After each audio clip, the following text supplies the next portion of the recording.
I'd like to call this meeting to order. Will the secretary please call the roll? Mrs. Becker. Yes, here. Mr. Carangelo. Present. Mrs. Chu. Mr. Sismar. Here. Ms. Guas. Here. Mr. Hahn. Here. Mrs. Reese. Here. Mr. Winston. Here. And President Lax. Here. We have a quorum. Please rise to salute the flag. I pledge allegiance to the flag of the United States of America and to the republic for which it stands, one nation, under God, indivisible, with liberty and justice for all. Okay. The New Jersey Open Public Meeting Law was enacted to ensure the right of the public to have advance notice of and to attend the meetings of public bodies at which business affecting their interests is discussed and acted upon. In accordance with the provisions of this act, the East Brunswick Board of Education has caused notice of this meeting to be published by having the date, time, and place thereof posted at the Board of Education offices. Written notice was also provided to the Sentinel, the Newark Star Ledger, the Home News and Tribune, the Municipal Clerk of East Brunswick. All Board of Education meetings, with the exception of executive session discussions, are videotaped for later broadcast. It is the policy of the Board of Education that videotape meetings are not edited for any purpose. Individuals who speak at the board's public meetings should be aware of these videotaping rules. Good evening. I am going to start by calling for a closed session. So whereas the Board of Education must discuss matters which are not appropriate for discussion at a public meeting, and these subjects are within the exceptions to the Open Public Meetings Act and are permitted to be discussed in closed session, the Board of Education intends to discuss matters as follows, those items listed on tonight's agenda. Now therefore be it resolved that the East Brunswick Board of Education will recess into closed session for only the aforesaid subject. So moved. Moved by Second. Mrs. Becker, second by Mr. Hung. Any discussion? All in favor? Aye. Opposed? Abstentions? Motion carries. Thank you. We will be back in approximately an hour. Okay, welcome back. What a nice full house. We are going to resume the meeting of the Board of Education, and we're going to go to the superintendent's report. Thank you, President Lax. Good evening, everyone. It's good to see you all out tonight.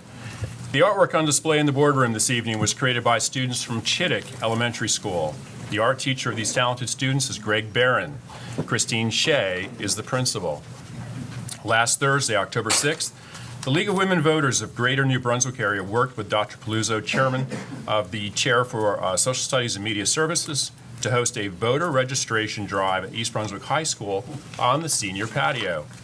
Along with students from the Rho Kappa History Honor Society and their advisors, Nicole Kenny and Caitlin Schenk, the League of Women Voters volunteers helped register over 50 students and sent paperwork home with 25 more students to allow their family members to register to vote as well. The volunteers were excited to meet the students and staff and appreciated that civics education is a priority in East Brunswick schools. The high school marching band continued their successful season on Saturday, October 8th at Woodbridge High School. They paired a first-place finish with winning awards for Best Overall Visual and Best Overall Effect in the show. So congratulations to them. Their next competitive performance will occur at the 39th Annual EBHS competition on Saturday, October 22nd on our own J. Doyle Field, along with a new turf. And performances begin at 5 p.m. and you can purchase tickets at the gate. In the month of October, each of our community-based elementary schools in partnership with Keep Middlesex Moving is hosting a Walk to School Day. The goal is to teach children in Middlesex County the importance of walking safely and the benefits of walking as a means to get to places, exercise, and of course help the environment. On this evening's agenda is a resolution of proclamation for National Principals Month. I'm proud to recognize the critical instructional leadership of our principals and secondary assistant principals. We appreciate their dedication and commitment to the students and community of East Brunswick.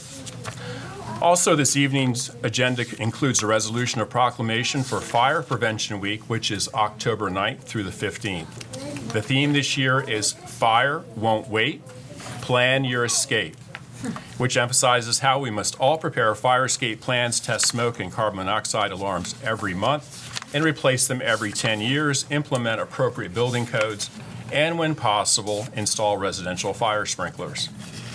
And you can see that the fire people are more important than the superintendent. We are grateful to Fire Marshals Jason Whalen and Sean Verdi, the Fire Prevention Bureau, and all the volunteer firefighters who serve the East Brunswick community.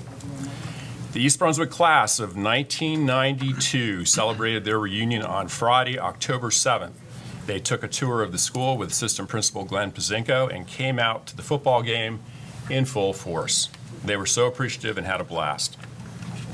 In sports, field hockey junior Kayla Balsamo recently recorded her 100th save. Congratulations to her. Field hockey, yeah.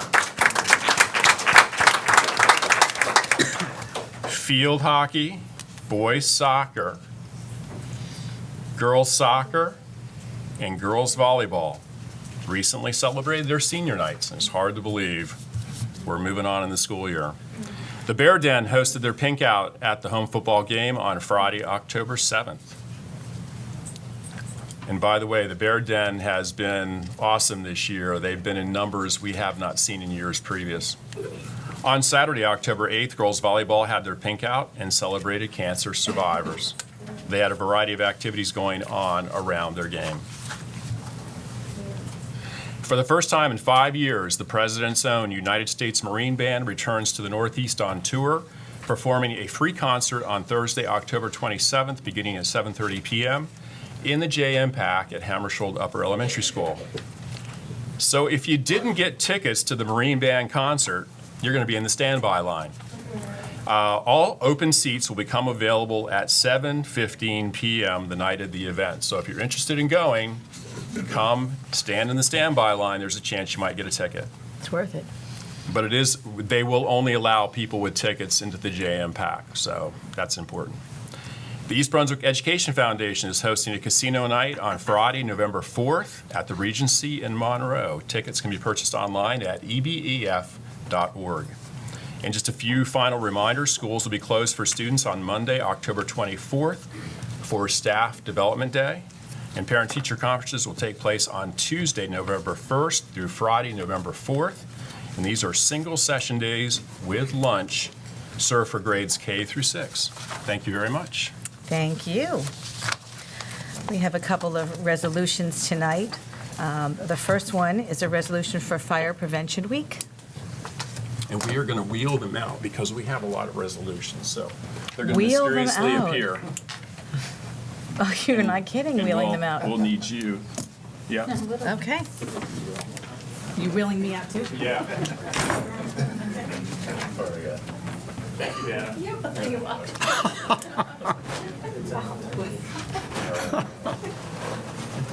You look good with a card. Thank you. I'll have a career later. Okay. Whereas according to the National Fire Protection Association, this year's Fire Prevention Week campaign, Fire Won't Wait, Plan Your Escape, promotes potentially life-saving messages that can mean the difference between life and death in a fire. Developing a home escape plan with all members of the household and practicing it regularly ensures that everyone knows what to do when the smoke alarm sounds and uses that time wisely. And whereas the East Brunswick's first responders are dedicated to reducing the occurrence of home fires and home fire injuries through prevention and protection education, and whereas committed to ensuring the safety and security of all those living in and visiting our town, including our educational community, the East Brunswick Public Schools welcomes East Brunswick Fire and Emergency Services personnel into our schools to educate our students. Now therefore be it resolved that the East Brunswick Board of Education recognizes October 9th through 15th, 2022 as Fire Prevention Week and encourages all the people of East Brunswick to heed the important safety messages of Fire Prevention Week 2022 and to support the many public safety activities and efforts of East Brunswick's Fire and Emergency Services. And be it further resolved that the East Brunswick Board of Education appreciates the efforts of East Brunswick's Fire and Emergency Services personnel to make our community a safe place in which to live. May I have a motion? So moved. Second by Mrs. Becker, second by Mr. Carangelo. Is there any discussion? Yes. I just want to say thank you. Firefighters are heroes, everyday heroes. You keep us safe, you educate us on what we can do to help you keep us safe, and you put yourself at risk for the sake of helping others. I can think of no better definition of a hero. Thank you so much.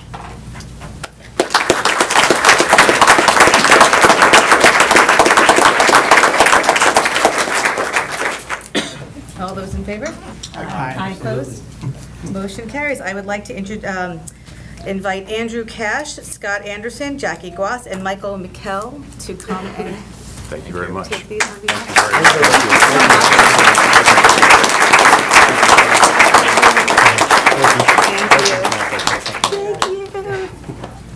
Thank you. I just want to real quick thank everybody for this. This is really nice. Like discussed, this week is Fire Prevention Week, and we're in all the schools this week. We're having a blast. I see some familiar faces from Frost. We were there this morning. It's going really well. This year's actually a really big year. This is the 100th anniversary of NFPA's Fire Prevention Week. So it's really good and it's going really well. And again, I want to thank the schools for allowing us to come in and talk to all of the students. And like I said, we're having a blast. The kids are loving it, and we hope we stay safe. So thank you. We appreciate it. Can we get one picture before we go? For everything.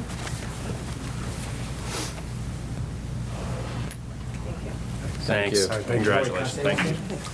Also, you want to thank the administrators and everyone in your buildings as well. Because I own a business, on Route 18, and when you come to inspect, the honor and respect is there from everyone. So we want to share that as well from all the administrators and everyone in the buildings. I appreciate it. Yes. Thank you. Thank you.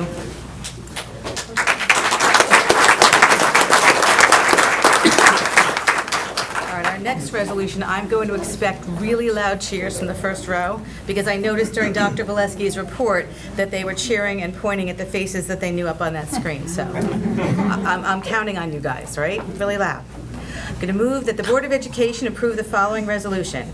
Whereas schools inspire the next generation of professionals, political leaders, artists, educators, and others who contribute to a healthy and prosperous society, and whereas principals and assistant principals are responsible for providing instructional leadership and professional management in our schools, and whereas principals and assistant principals set the academic tone for their schools and work collaboratively with teachers to develop and maintain high curriculum standards, set performance goals and objectives, and ensure high-quality instruction. And where school principals and assistant principals are responsible for the safety of their students and staff and the security of the school. And whereas principals and assistant principals are key to implementing state and federal education reforms in New Jersey. And whereas the month of October 2022 has been declared National Principals Month and is dedicated to recognizing the significant contributions of our nation's principals and assistant principals and the enthusiasm they have for providing quality educational experiences and guidance to their students. And whereas the East Brunswick Board of Education recognizes and appreciates the skills, dedication, and commitment of its principals and assistant principals and the challenges they face daily, now therefore be it resolved that the East Brunswick Board of Education recognizes and commends its principals and assistant principals for their continued service to our children. So moved. Moved by Mrs. Becker, second by Mr. Hung. Is there any discussion? You sure you don't want to do it during the discussion part this time? Just kidding. I'm just messing. Go ahead, Mr. Hung. So I always want to thank you, principals, assistant principals, and Dr. Valesky, superintendent, for the beautiful work you have done. People come to East Brunswick for a reason. What reason? Our great schools. The principals and assistant principals and Dr. Valesky is the business card of East Brunswick. You guys show people what East Brunswick is. As a parent, as East Brunswick taxpayer, as board member, thank you very much.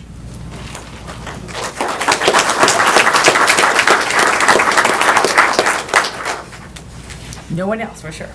One quick thing. I couldn't do it with all of you. So my thanks to all the principals, all the assistant principals. It's a team effort, including all of our teachers, but tonight it's about you. So thank you very much for everything you do.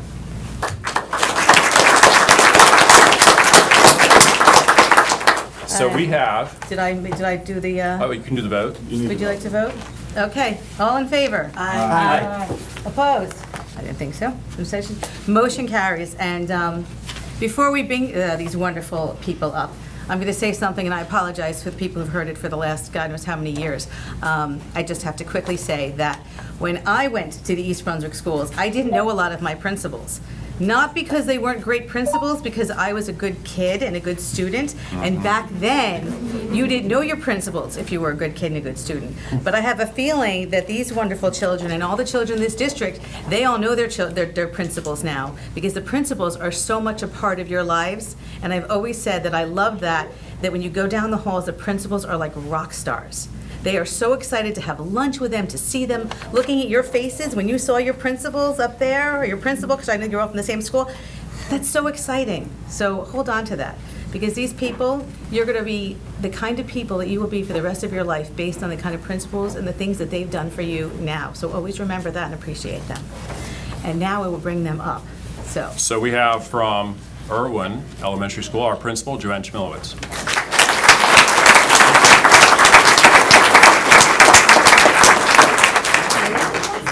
And thank you. Thanks, Joanne. Thank you. From Chittick Elementary School, our principal, Christine Shea.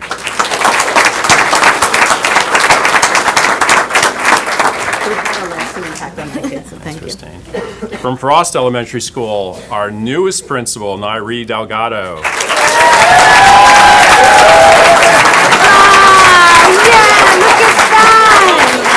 Thank you so much. Nothing like being new and being loved. Thank you. From Bound Monroe, Kristen Gristina.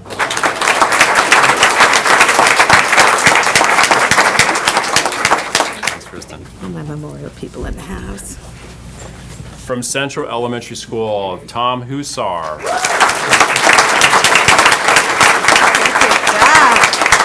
Get louder and louder. Congratulations. From Memorial Elementary School, our principal, Cheryl Jones.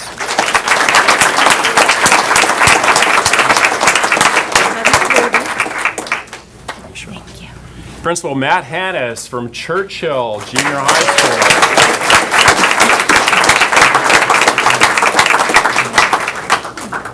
Thank you. Jennifer Cunningham from Churchill Junior High School. Assistant Principal.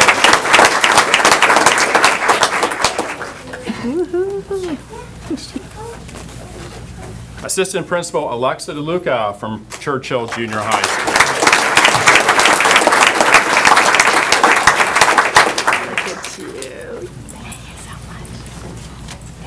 Thanks.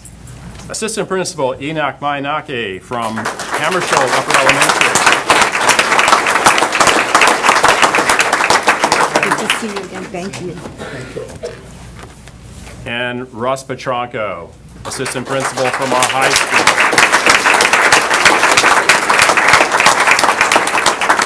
You're the man. Thanks, Dr. Russ. And I think that's all in attendance tonight. We also want to acknowledge principals who could not be here tonight. From Warrensdorfer, Principal Joe Satari. From Lawrence Brook, Principal Elizabeth Dunn. From Hammersholt Upper Elementary School, Principal Dr. Michael Gaskell. From Hammersholt Upper Elementary, Assistant Principal Sarah DiMaggio. From Churchill, Assistant Principal Ian Ivanovich. From East Brunswick High School, our Principal, Dr. Michael Vanella. And from the high school, our Assistant Principal, Glenn Pazinko. I think Glenn is still giving tours to the class. And from the high school, Assistant Principal, Christian Azzo. Congratulations to everyone. Congratulations. You want to take a picture? Yeah, we do. We want to move this out of the way.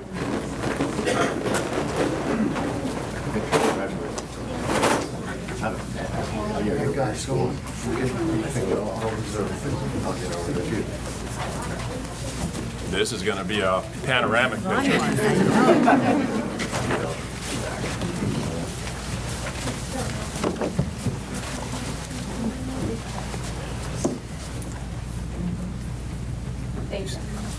Thanks, everyone.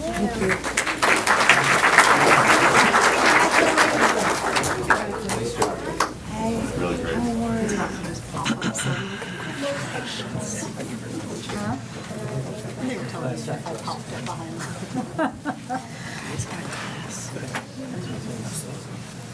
Did we cheer very loud? My cheering squad? Yeah? Yes? It's okay. Because you know what? I have a feeling that the next thing we do is going to get the greatest applause we've heard so far tonight. What do you think? Anyone want to take a bet? Okay. I agree. Thank you, thank you. So, we don't know if you've heard, but there is a buzz at Frost School, and it's a beautiful noise. Staff and students from Frost School will be sharing what we feel makes beautiful noise throughout our day. Students from each grade level will be sharing the sound of our school community.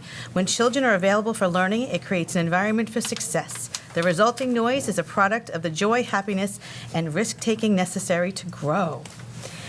And we are going to bring up our friends from Frost School. You ready? Hey, hello. I'm Lindsay Ligori, and I'm the Pride Chair for our Education Association, and we sponsor Learning Across the District, and we will be sponsoring 6 of these events this school year. We're really pleased. I'm really pleased to have Frost School to kick off our first in-person Learning Across the District events, and we're really excited to be here tonight and sponsor this. Okay. I think I'm good. Okay. We're gonna get it. They're ready to come up. Yes. Good evening. My name is Nairiz Elgato, the very proud principal of Frost Elementary School. I am so excited tonight to introduce the beautiful noise presentation to the board by my Frost family. Our building is full of the sounds that educators love to hear. A quiet school is not a productive school. The noises at Frost are guiding us towards our goal of creating a nurturing school community that will address the individualized academic and behavioral needs to support an environment where all our students are available to learn. Please get ready to hear from some of the Frost finest and how each grade level makes a beautiful noise, a happy noise, and a noise that is followed by smiles. So I am so proud, and I want to say thank you so much to my Frost family for coming out tonight. We're representing really good tonight, and I love that, and I know that we always support our students, and this is just a small tidbit of what we do at Frost. All right, okay. Okay. So we'd like to have our kindergartners come up first.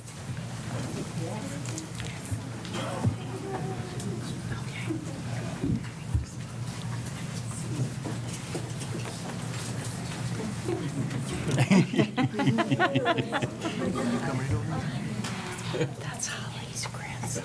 You're laughing, I have to do that too. The blonde is Holly's grandson. In kindergarten, we make beautiful noise. When we whisper, we with our pound nose.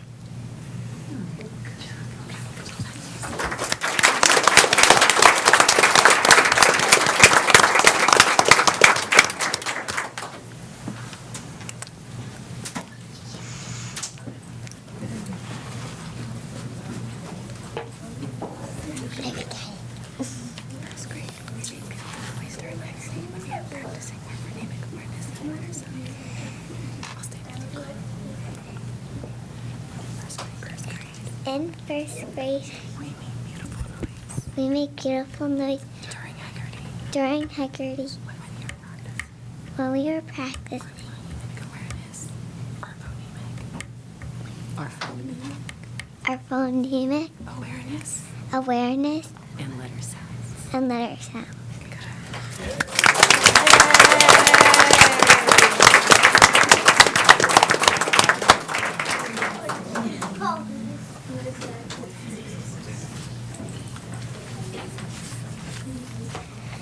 In second grade, we make beautiful noise when we turn and talk to share our thinking.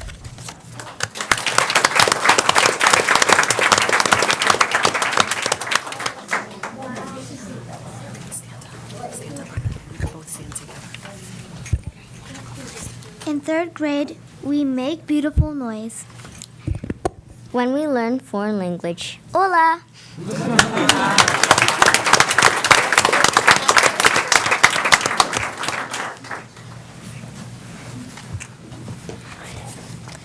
In 4th grade, we make beautiful noise. When we are working together with our partners to peer edit. Thank you. Have a great night.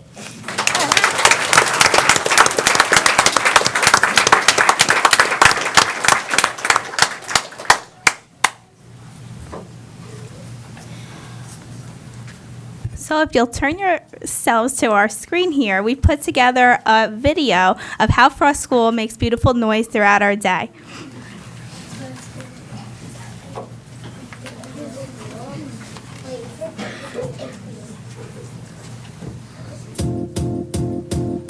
It might seem crazy what I'm about to say. Sunshine, she's here. You can take a break. I'm a hot air balloon that could go to space. With the air, like I don't care, baby, by the way. Because I'm happy. Clap along. On the left side, yeah, I see the side down.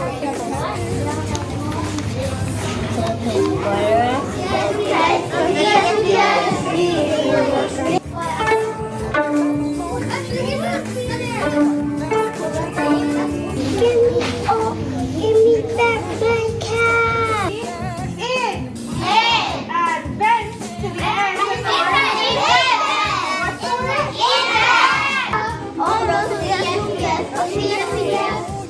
We also watch them walk quietly down the hallway during the You don't waste your time. Clap along if you feel like a room without a roof. Clap along if you feel like happiness is the truth. Clap along if you know what happiness is to you. Clap along if you feel like that's what you want to do.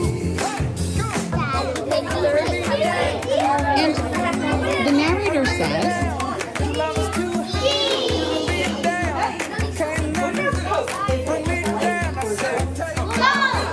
Bring me down. Bring me down. Love is too high. Bring me down.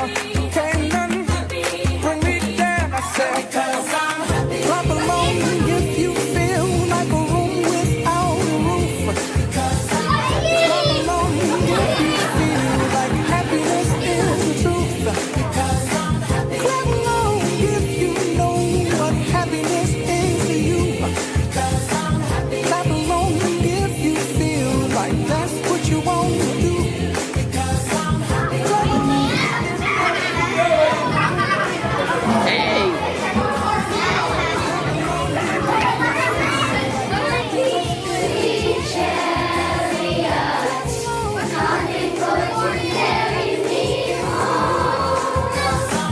Clap along if you feel like that's what you want to do.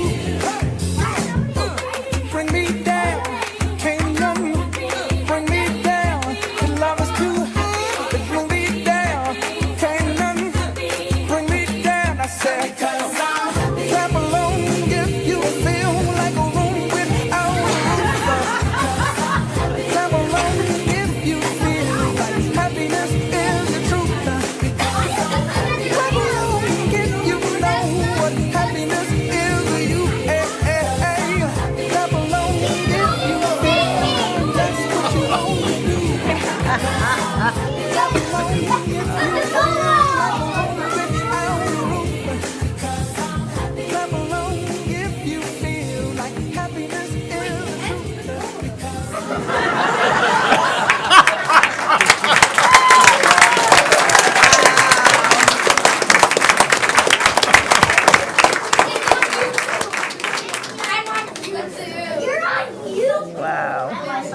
You too.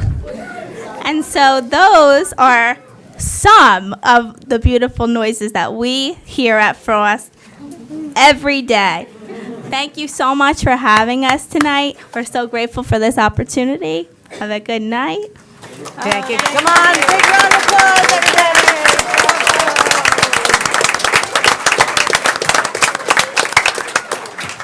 All right, our Frost friends, I think you can come back every meeting. You are very lively.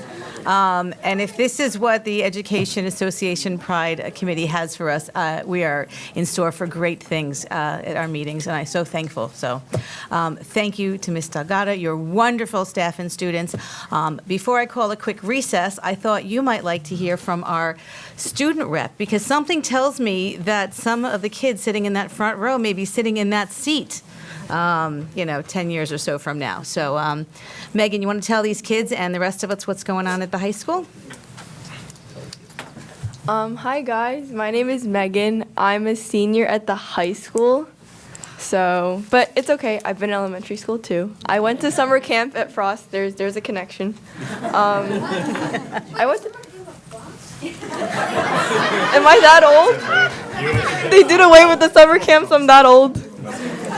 No, yeah. I went to Frost for summer camp. It was cool. But yeah, so I just wanted to mention with everything about appreciating the principals. I heard a lot of familiar names, and just as a student who's been here in East Brunswick for my entire educational career, principals really do stick with you, and we have great principals here, so definitely really appreciative of that. I heard and saw a familiar face here. Mrs. DeLuca was my geometry teacher, so very glad to see her. But yeah, okay, so for you guys to know, my job here, I have a nice little piece of wood with my name on it. But besides that, every time we have a meeting, I come here and I tell you guys a little bit about what we do at the high school. So this time, I don't have too much stuff to tell you guys, but recently we did have our homecoming dance. So that was in the beginning of October. We had a really big turnout. I think that was like the most attendees we've ever had for homecoming. So that was really good. Student council did a really nice job advertising that. So, and yesterday, our sophomores and juniors took the wonderful PSAT. I'm sure they had a really great time. I heard a lot of fun things about that experience.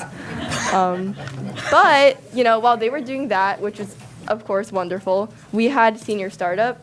So it was just a day of fun activities. We had volleyball, we had trivia, we had a service project going on.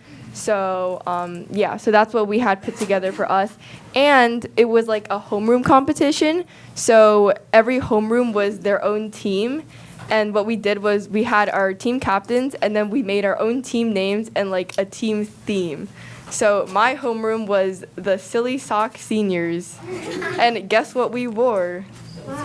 Silly socks, crazy. Okay, yeah, so we did that. But yeah, so that's what we did yesterday. We also had the comedy hypnosis show by the PTSA. So yeah, a lot of fun stuff happening at the high school. Thank you. Are there any classes at the high school? Occasionally. Not on that day, Mr. Winston. She said that was a special day for them. A special day. I know. Thank you very much. All right, my young friends, I am going to call a 5-minute recess now so that you guys can go home and get some rest, because you have a big day ahead of you tomorrow, I'm sure, planning for your future and your run for that seat. So, and I mean it, come back anytime. And we'll see you in 5 minutes. Bye. Thank you again. Thank you. Thank you for coming. Again, look at the spinning. Oh, I'm sorry. Roll tape. Roll tape is rolling. Roll tape, welcome back yet again. But still have a healthy crowd, which is very exciting. Danny, I was told you were going to introduce us to some of our new administrators in the district. This is one of my favorite nights. Thank you so much. Thank you for having me here to introduce our newest administrators in person. First, we have Vanessa Amaturo. Vanessa joined the district in July of 2014 as a school counselor at East Brunswick High School, during which time she served as lead counselor. This past spring, she served as acting supervisor of guidance, counseling, and career Counseling and College and Career Readiness, and was appointed to the position in July 2022. And there's Vanessa. We also have with us Dr. Sharice Anderson. Sharice joined the district last spring as a leave replacement for our Human Resources Coordinator, and then left us to fill in as Assistant Principal at Princeton High School. And this past July, she rejoined the district as Assistant Director of Human Resources. And we have Kimberly Cruz Garcia. Kim started her career in New York as a teacher of Spanish and social studies. After moving to New Jersey, she served a neighboring district as assistant principal and supervisor. And Kim joined us in July 2022 as supervisor of world language, ESL, and bilingual education. This is Kim. Then we have Jennifer Cunningham.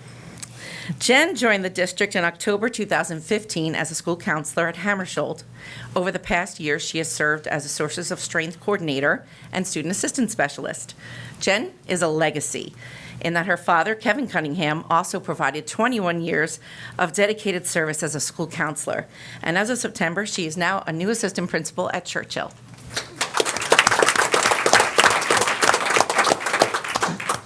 I don't think this woman needs an introduction tonight, but we have Nairi Delgado. Appears to be very popular.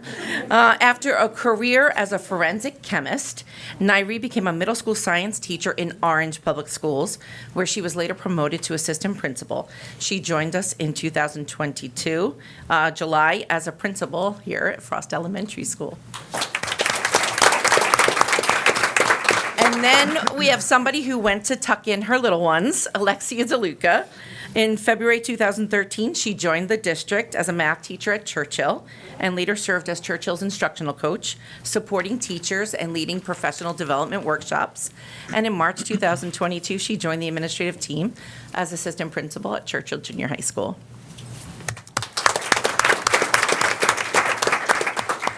And Kristen Christina. Kristen taught for many years at the elementary and college level and supervised student teachers. She joined our district as a reading specialist in 2017 and served as acting principal of Bound Monroe last spring, and in July it became official. She's the principal. And the wonderful Lori Howell. Lori joined our district in August 2021 as our transportation coordinator. She brought with her many years of experience as an office manager for private bus companies and also as a director of transportation in another district.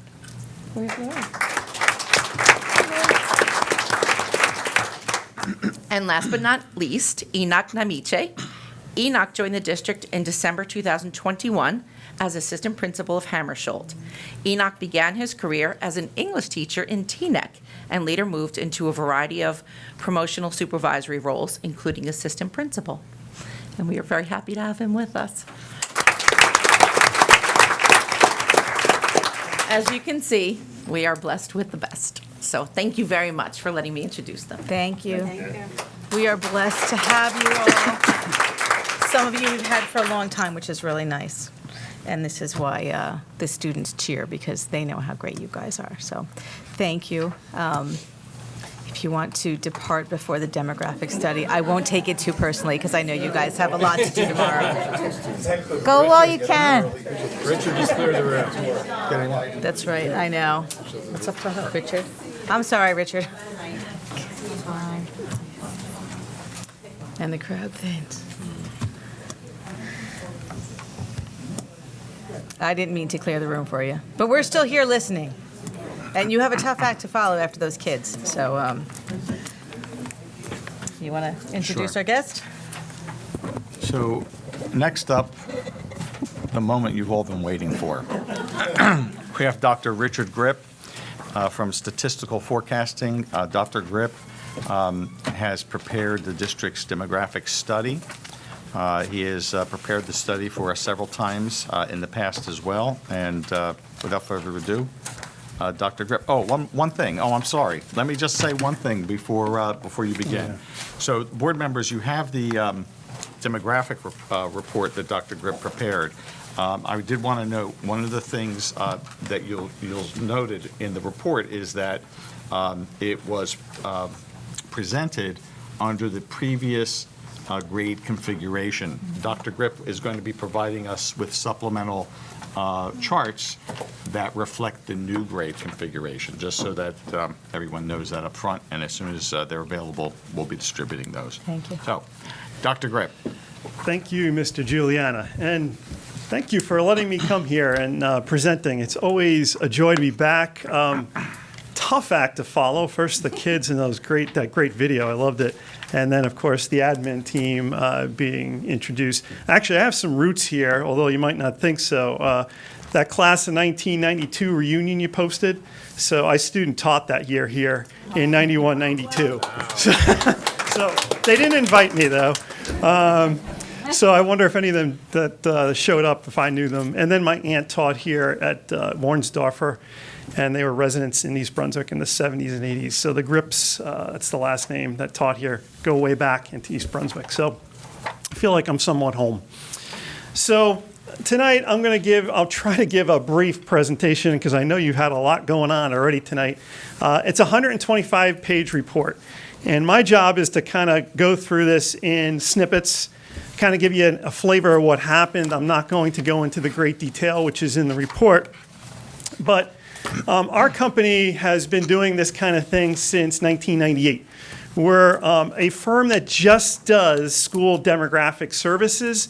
We've probably done about 200 school districts in New York, New Jersey metropolitan area, but we do work down as far as the Virginia, Washington metro area, up as far north as Vermont. And since 2006, we do all the enrollment projections for the largest school district in the country, the New York City Public Schools. So we see a lot of different variables and enrollments through all these different jobs that we do. I'm the executive director of the company. I have a doctorate from Rutgers up the street, 3 times over, actually. Started out in civil engineering, went to science ed, got my master's, but really what got me here is I have a doctorate in ed stats and measurement. Most of us wind up going to work at the ETS, College Board type of thing, doing reliability and validity of testing, but I wanted a more practical approach, and my superintendent, because I was a school teacher at Bridgewater Raritan, said, this is what you should do. And this young lady here, if you like mathematics, we should talk later, because there's only 100 of us or so in the country, and there's a real shortage of school demographers. We're really looking for people to kind of fill our shoes as we go forward. So I've done numerous peer-reviewed journal articles in this around the country. I present and I testify as an expert witness in ALJ hearings in the state if school districts want to divorce from each other, if they have sending receiving agreements between each other. So tonight, that whole page right here summarizes basically what we do. Most people think of a demographic study as projecting enrollments, and yeah, that's true. So we projected 5 years out for the 22-23 year through 26-27. But I look at a lot of other things, such as your demographics, such as the historical populations in the community, birth counts, fertility rates. Then from the municipal side, we drill down to the school district side, looking at your enrollments, not only district-wide, but by grade configuration. And as Mr. Juliana said, we had done the groupings of enrollment by your old configuration. Next, we computed what's called student yields. So this is telling us how many children live in a typical apartment, a townhouse, or a single-family home in East Brunswick. What's the purpose of doing that? Well, you have so much new housing developments coming on board that it gives us an idea how many students you can expect in the district. So we did contact the municipality to find out about the status of many of those developments. We also took your student address database and put them all into a map. They're all little dots you're going to see a little bit later on to show where students live. And we did it over a 6-year, 5-year period to show the relative concentration of where people live. And finally, we did a completely independent analysis projecting enrollments by something called housing turnover. And I'll talk about that later on. So here is East Brunswick's population. You can see everything to the left of the line here is from the census. Everything to the right from 20, 30, and 40 here is something called the North Jersey Transportation Planning Authority that tells us what the projected population of the township will be. So you can see the steep growth that happened back in the 50s and 60s. Right now, in 2020, almost 50,000 people live here. And I should tell you the census has been sort of a disaster because of COVID. They have released, even though we're almost bordering on 2023, they have really given very little information out other than race and population counts for the purpose of redistricting political lines, which is a very contentious thing, as I'm sure you're aware. But the NJTPA based those numbers on the right-hand side from the 2010 census. So there's a good chance they're going to revise this, but you're thinking about 54,000 people in less than 20 years. So who are you as a community? Very interesting. I've been working with you for 7 years, and it continues to evolve. You have basically, since the 2010 census, a increasing Asian and Hispanic populations and decreasing white populations. You're about half white. You can see about a little more than a quarter Asian and 10% Hispanic. Those are the three largest races in the district. Median age a little bit higher than the state. About a third of the population here is foreign-born, which is about 11 percentage points higher than the state. India and China are the two largest sources. This is a very highly educated community. About 58% of the people have a bachelor's degree or higher. The income is much higher than that of the state, as you can see, around 123,000. The median is the 50th percentile, so half are above, half are below. More than 17,000 housing units, more than 3/4 are single-family homes, either attached, which would be a townhouse, or detached. About 18% of the housing units are renter-occupied, which is about half that of the state average. And the median value of an owner-occupied unit, think of that as a attached home or a detached home, is about $400,000. So this is showing the township, kind of looks like a maple leaf if you ask me. And then all the different schools are pointed on the map. Our GIS analysts put together the elementary attendance areas, and that looks kind of interesting because you have schools that have a little pocket of an attendance area way far away from they're located, and that's probably done over time due to apartment complexes that came on board just to keep balance in the schools. So that's just showing the elementary school attendance areas. So let's talk about your enrollment. So this study was completed in June, so almost 5 months ago. And the enrollment study completed, the historical enrollment we looked at was through the 21-22 school year. So about a year ago, your enrollment was 8,058. We always use October 15th as the census day of a school calendar year. So your census is actually coming up Saturday, which would probably be effectively Monday for the school. And if we look at it more over a 10-year period, your enrollment, there's been a loss of over 160 students over the last 10 years. We did see, and this is something I had seen for the study after study here, you had a declining enrollment. And that happened through 16, 17 year, and then things reversed trend and started to go up. And then, of course, what happened? The pandemic. The pandemic has just thrown an absolute monkey wrench into enrollment projections, migration. I'm going to talk about that later on. You might find it interesting, maybe not. I'm talking about it on NJ 101.5 this week. So 179 students were lost in that one pandemic year. That's a lot, given that you were starting to finally go up. And we use something called the cohort survival ratio method to project enrollments 5 years out. And I'll talk about what that is without putting you to sleep. So here's your enrollment over time. And you can see, really, here's this decline I was talking about. You dip down below 8,000. Now you're kind of just over. And again, this isn't the 22-23 current year. This is last year is our most current year. So 8,058. And here's showing the enrollments at the elementary, middle, junior high, and the high school grade configuration. The only one I really want to point out is the one on top.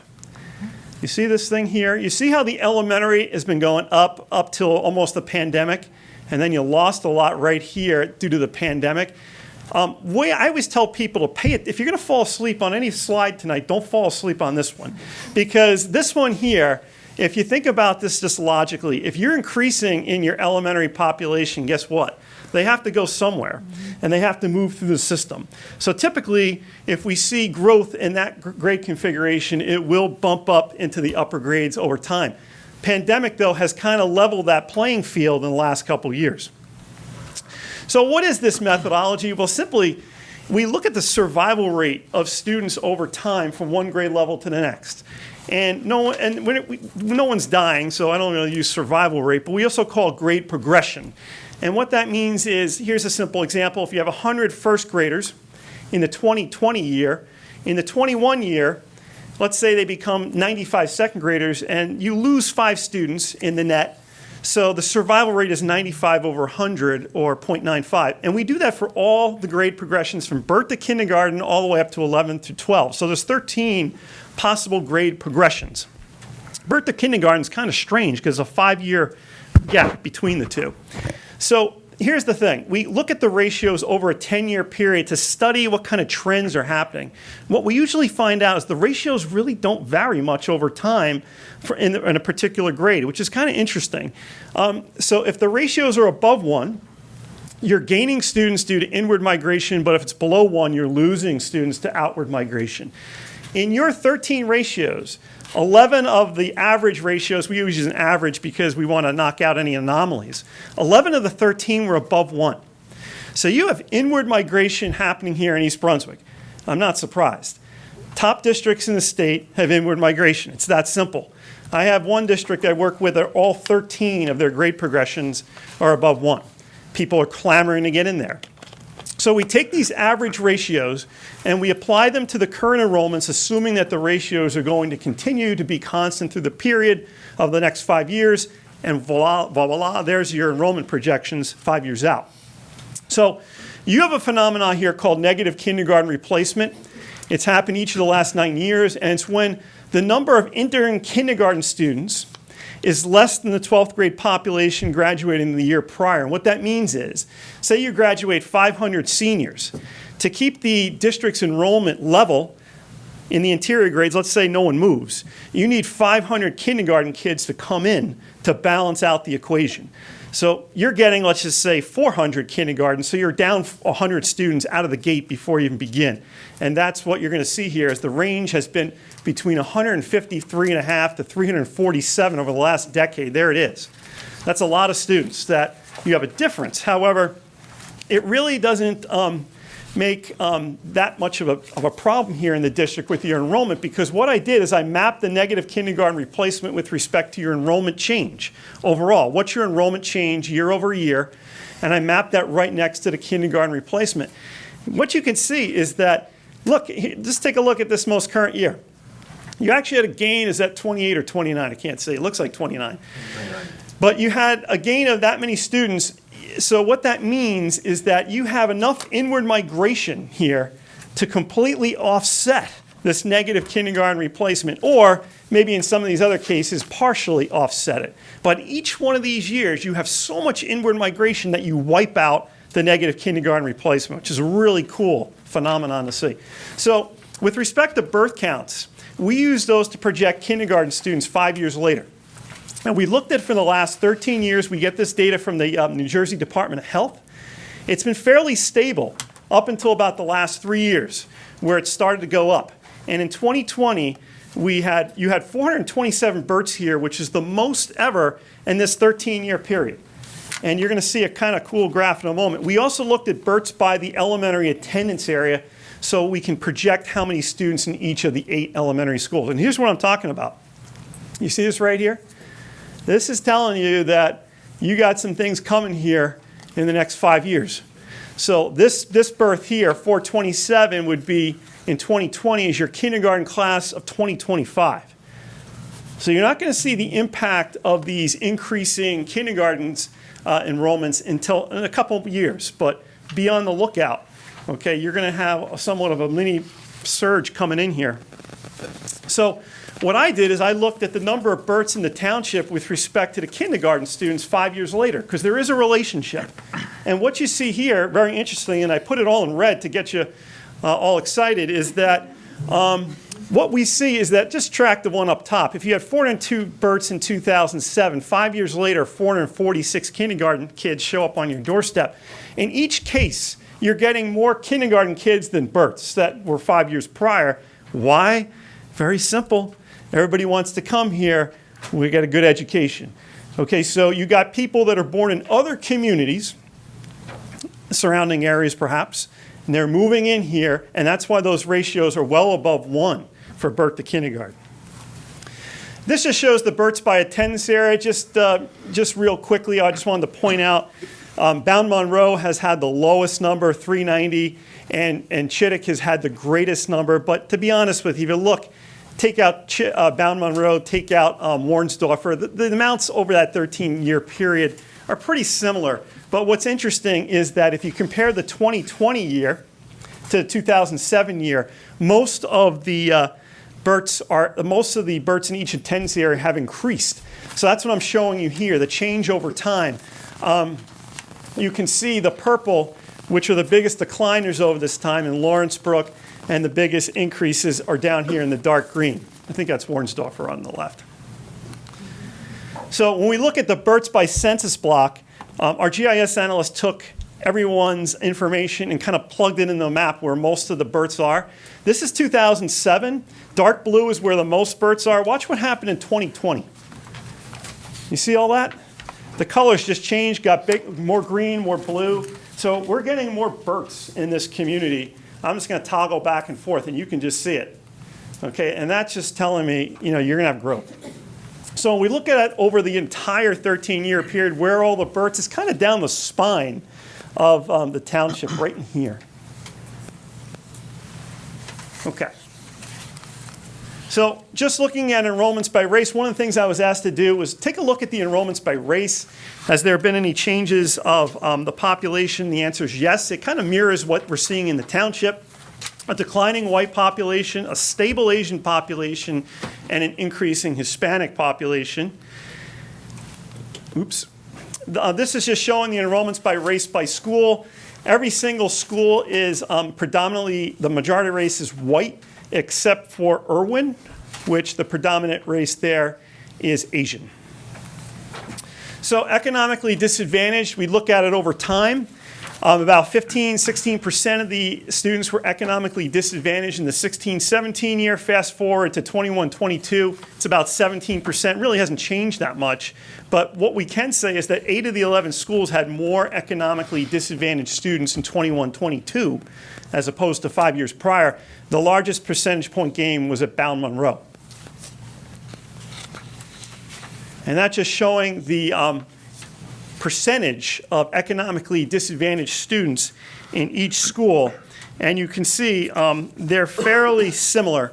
There's a couple schools here that have a little bit less than the others, but for the most part, they're fairly close. Okay, so East Brunswick age pyramid, this is demographics 101. Really quick, what you're looking at is this is from the 2010 census. This is the percentage of females on the right-hand side, percentage of males on the left, and this is plotted by age class, like 0 to 4, all the way up to 85 and up. And what you see here is really interesting. See this big conglomerate right in the middle here? So the biggest groups for males was the 50 to 54, and for females was 45 to 49, your basic middle-aged folks. But you see this big hole right here and here? That's what happens when you have communities that are not particularly heterogeneous with respect to socioeconomics. People can't afford to move in here, so it creates a shortage of people in their 20s and 30s. It's really hard to live in expensive places. So when we get to the next graph, you're going to see what is from, we don't have the 2020 data yet, age and sex, but we have something called the American Community Survey, which is a conglomeration of data from 16 to 20.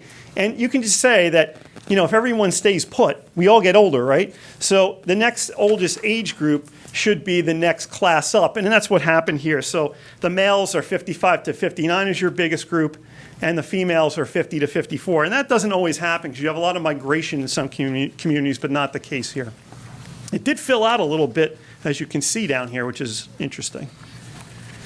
Okay, so there's a lot of new housing developments that are projected and approved in East Brunswick. The biggest one is the former Wonder Bread factory, which is a redevelopment project. I think there's about 520 units by Tice's developers there. So in total, that on the very bottom there's 942 units that are approved. And my job is how to weave and calculate how many students are going to come out of all those developments. And our GIS analyst put together a map of where all those developments are. And if you're close enough, you can see there's a cluster over here. Most of the, even though there's not many, doesn't look like many dots in Lawrence Brook, there's where predominantly where the largest percentage of units will be. About 84% of the housing units are going to be in the Lawrence Brook attendance area. Okay, so like I said at the outset, I should talk about this. There's a couple other possible redevelopment projects that are not included in projecting students because they're not approved yet. And one of them is the redevelopment of the former Gap store, which could bring another 240 units.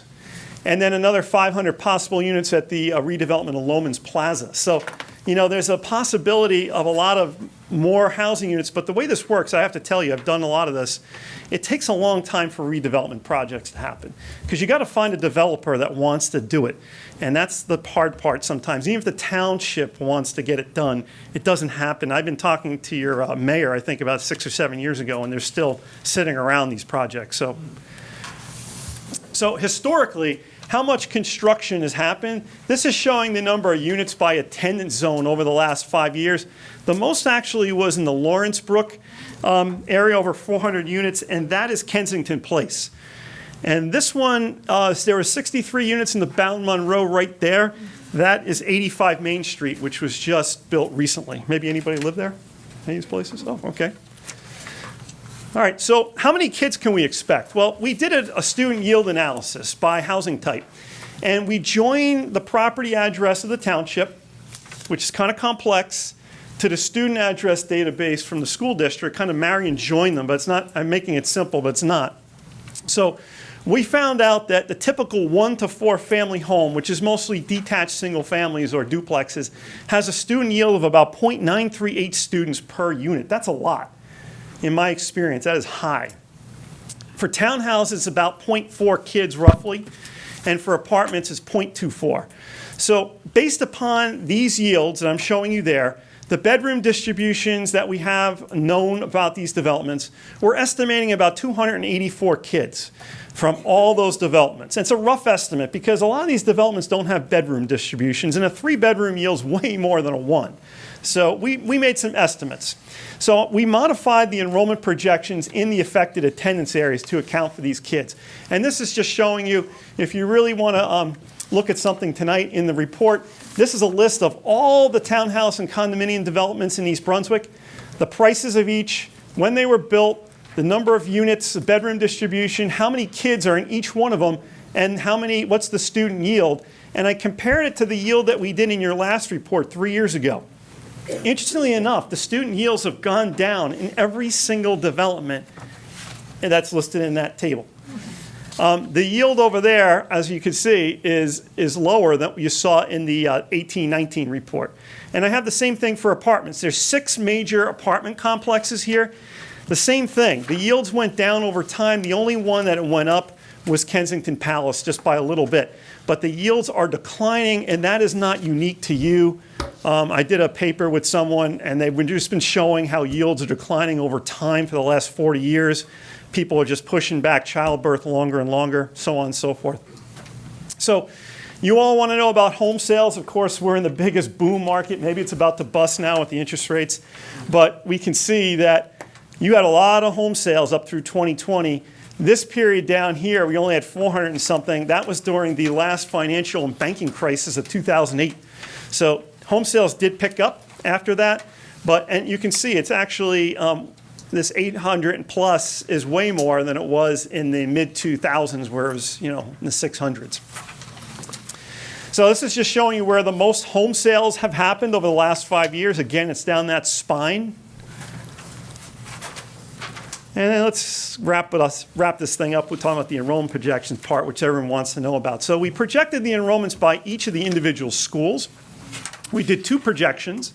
One we call a baseline projection, which is saying, we don't know exactly if all these housing developments are going to come online. So let's just say they don't. What would it look like? Okay, so we call that baseline. The second one is adjusted for housing growth, assuming they all do come online. Think of it as a what if, like the worst case scenario.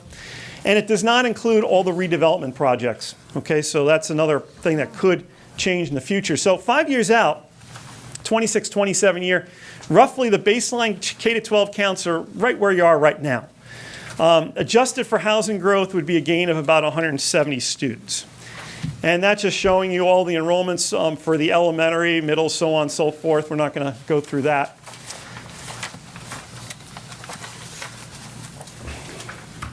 Oops.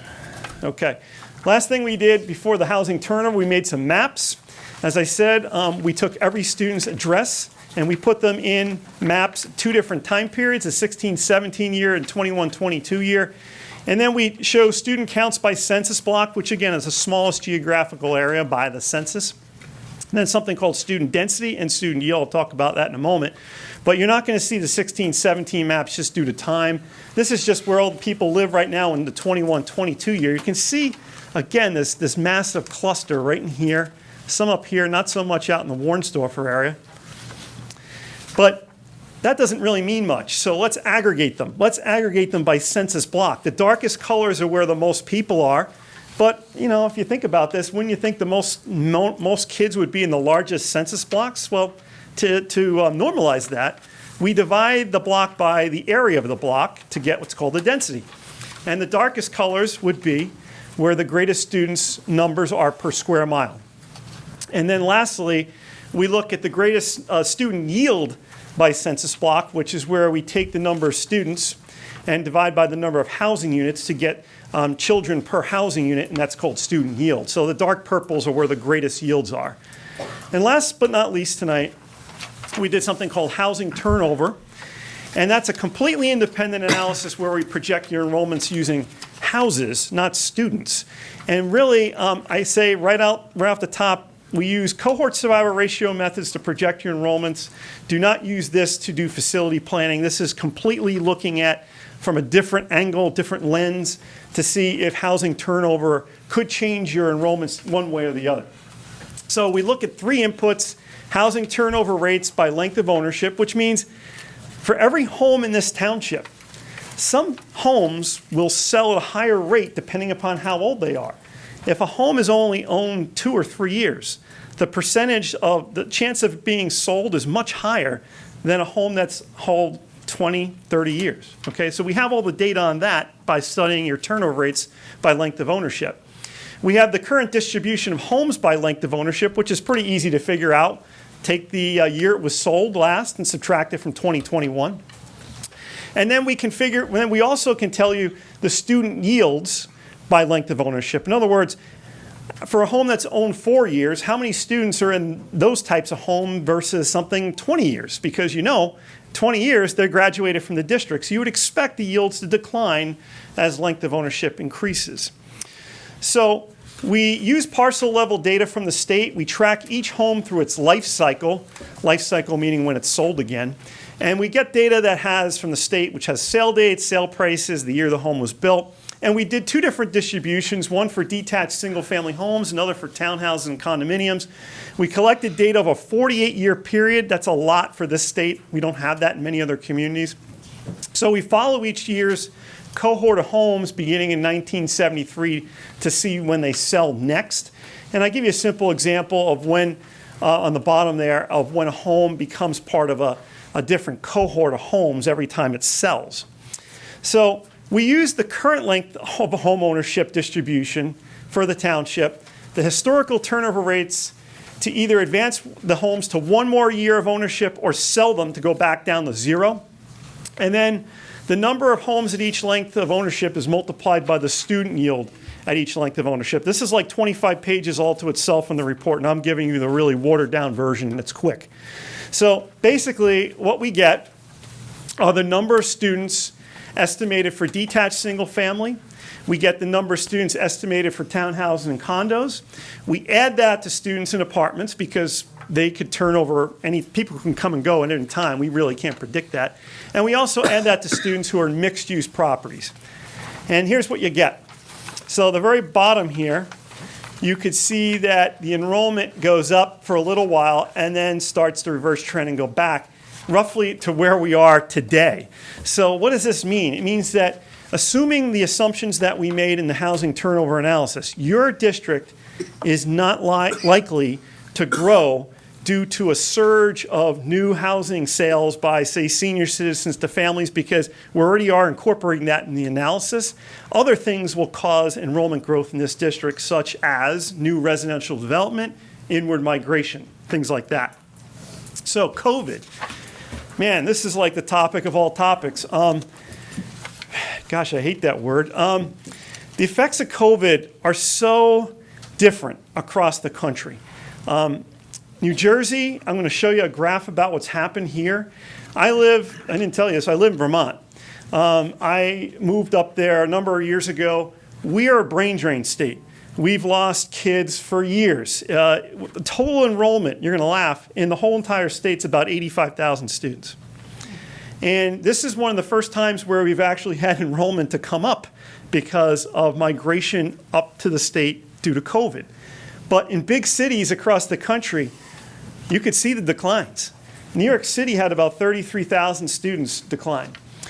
Why? Well, here's what we found out from the New York Times was one place. You know, people are leaving large metropolitan areas like this to live in either rural spaces where they have a second home already, or maybe they're purchasing one. And the big question is, will they return? And I'm going to be honest with you, the return part is because a lot of parents don't have to go back to the office anymore. And with that, I don't believe it's ever going to come back to the 5-day-a-week office anymore. This is the new reality. So this impact could stay where you have people moving and staying in rural areas because they can. For instance, in Vermont, we have people that say to us, you know, always wanted to live here but couldn't make a living here. Well, you know what? You can now because you got Zoom. So this is showing the population change in the USA from April 2020, which is when the pandemic kind of started, right? March 2020, to the year following. All that purple here are all the biggest decliners in population, and the big gainers are out here in the green. I don't know if you guys know, if you read about it in the paper, Boise, Idaho is one of the hottest places in the country. You can't buy real estate there. And it's because of people from California exiting up in here. But you can see the heartland, big population change. You can't really see New Jersey here, so I'm going to give it to you in the next slide. That's showing the decline. Really, the urban core, the Hudson, the Bergen counties, biggest decliners. The biggest gain right down here in Ocean County. You know what I'm thinking? People went to their shore houses. Could be, you know? We don't have enough data on this, but it's fascinating stuff. So tonight I'm just going to summarize, and then you can open up for questions. Enrollments would be fairly stable here if there were no developments. But because of developments, I'm projecting that you will have increasing enrollment. You do have an increasing birth rate in the last 3 years. That will probably impact you further down the line outside of this 5-year period. You have a lot of inward migration here, families with children. It's evident, common in excellent school districts. A lot of new housing units, 942 new housing units to come online, excluding the redevelopment. And I'm just going to warn the board, please take a look at those redevelopment projects. If you hear about them coming online, they found a developer, let me know. So, with that, open it up for questions. Yes. I just wanted to make one note before the questions started in terms of enrollment. I think this is really important, and I shared this with Dr. Grip prior to the meeting. So the projected enrollments based on the study and the analysis show our enrollment for this year at 7,956. As of yesterday, our enrollment was 8,110. That's a growth of 154 students. And I know that Karen Mandler can attest to the registrations that we see day to day of incoming students. So, you know, it's something that we'll continue to keep an eye on because it'll be extremely important in our future planning across the district. Well, actually, the reality we see in registration supports Dr. Grip's assertion that migration is going to be an impact to our district, because that's exactly what we're seeing. Okay, yeah, so, Mr. Carangelo, we're going to start with you. If we could do one question at a time, and we will go around as many times as you guys want. No, go ahead. I'm going to have a point of order. I'm going to wait till the end because I'd like to ask my questions in succession, not one, please. Okay. Thank you. Well, would you, okay, I only have one. then we'll, Okay, so thank you for an awesome presentation, very thorough. Thank you. One thing I want to say is, you didn't put in the redevelopment, which we know is here, because they're knocking buildings down, they're coming up. So why didn't you put that in this analysis, and can you give us a number? It's a great question. So what I need for that and what I didn't have was type of units, bedroom distribution, more specific information that would get those type of yields. In the report, I actually do talk about what I think it could yield. Here's why. Talking to the mayor, he believes that there are going to be transit-oriented developments, what's called a TOD.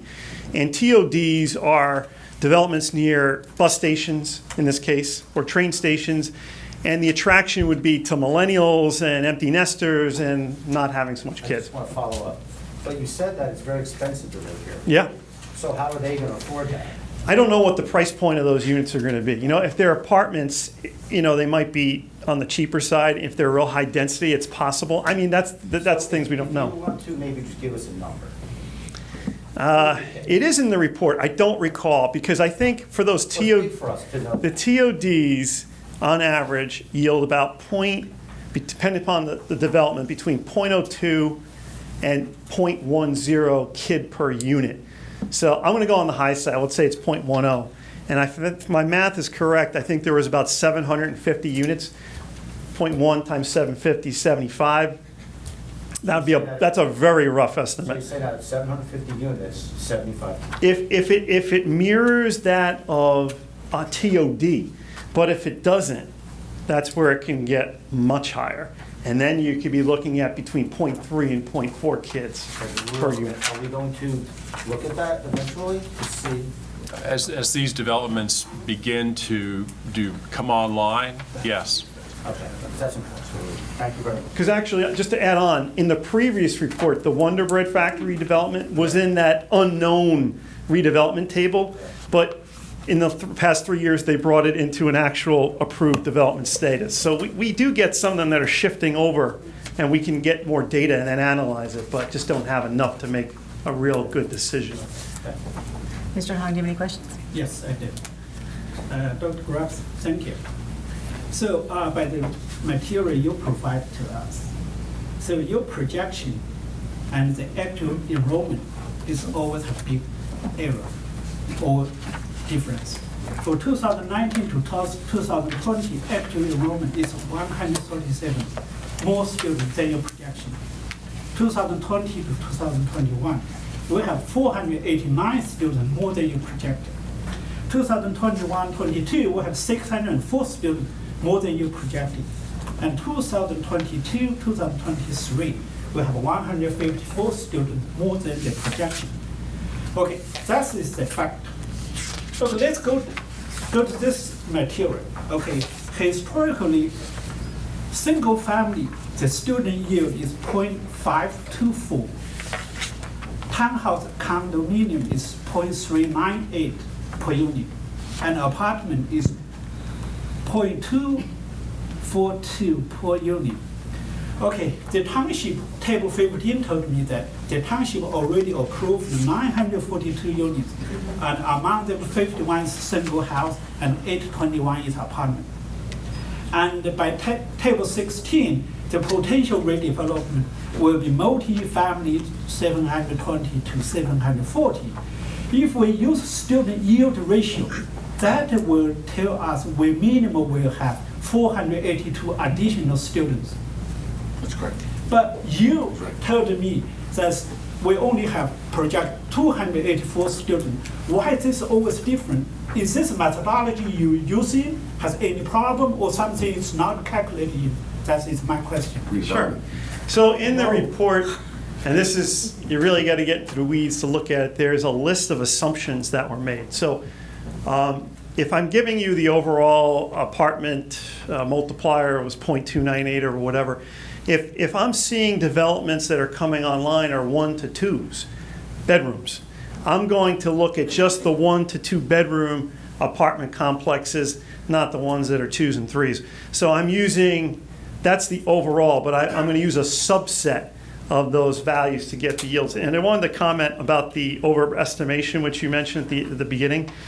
Unfortunately, last projections were done in July 2019, right before COVID. And I could not have projected COVID happening or anyone else, and hence the great overestimation. So, yes. So I think, well, I know there's many unpredictable factors. When we do this job, it's a very big project. Okay. So we can, because East Brunswick will be East Brunswick no matter what. So it will be better for us to use the historically student yield number. That, I believe, will end up with better, more accurate, because we are relying on you for our future development. That is very important. So when I look at this data, I was amazed. Why is this always more students than projection? And the number is now 10, 20, it's more than 100. That is a big number. We will certainly come up with new registration more than 100. I believe everyone sitting here will start to graduate. They have. So that is my comment. I'm not doubting your professional training. I respect you, but that is my question. Just as an aside, so when we do these projections for any district, the standard that we shoot for is 1% error per year. So 1% of roughly 8,000 students is 80, so it's definitely a little bit higher, in this particular year. But with COVID and the migration patterns, it's really been very difficult to peg and projecting that into the future, because we're using historical trends. And with COVID, we don't really have a playbook of how that's going to play out, unfortunately. I'm not trying to make excuses, I'm just telling you the reality. Thank you. Mr. Sismar, do you want to be skipped, or you want to ask your question? Thank you. I'm here. Mrs. Becker? Oh, we're going down the line. I'm sorry, Jeff. I didn't mean to. Go ahead. Thank you. I also find statistics fascinating, but I do not pretend to have the depth of understanding that my esteemed colleague, Mr. Hung, has. There's a lot of information here I need to digest, put together with the report you had given us, which I looked at length, that I will want to probably come back and have questions later, and I assume that we'll be able to get in touch with this gentleman, Bernie. So thank you. But I was wondering if you could go back to the inward migration. That concept again, with the ratios above 1 inward migration, below 1 outward migration. If you could just, wouldn't mind, that was in the enrollment projection method, cohort survival ratio. I'm almost there. There we go. If you wouldn't mind just going over that concept again for me. And I did blow through it pretty quick.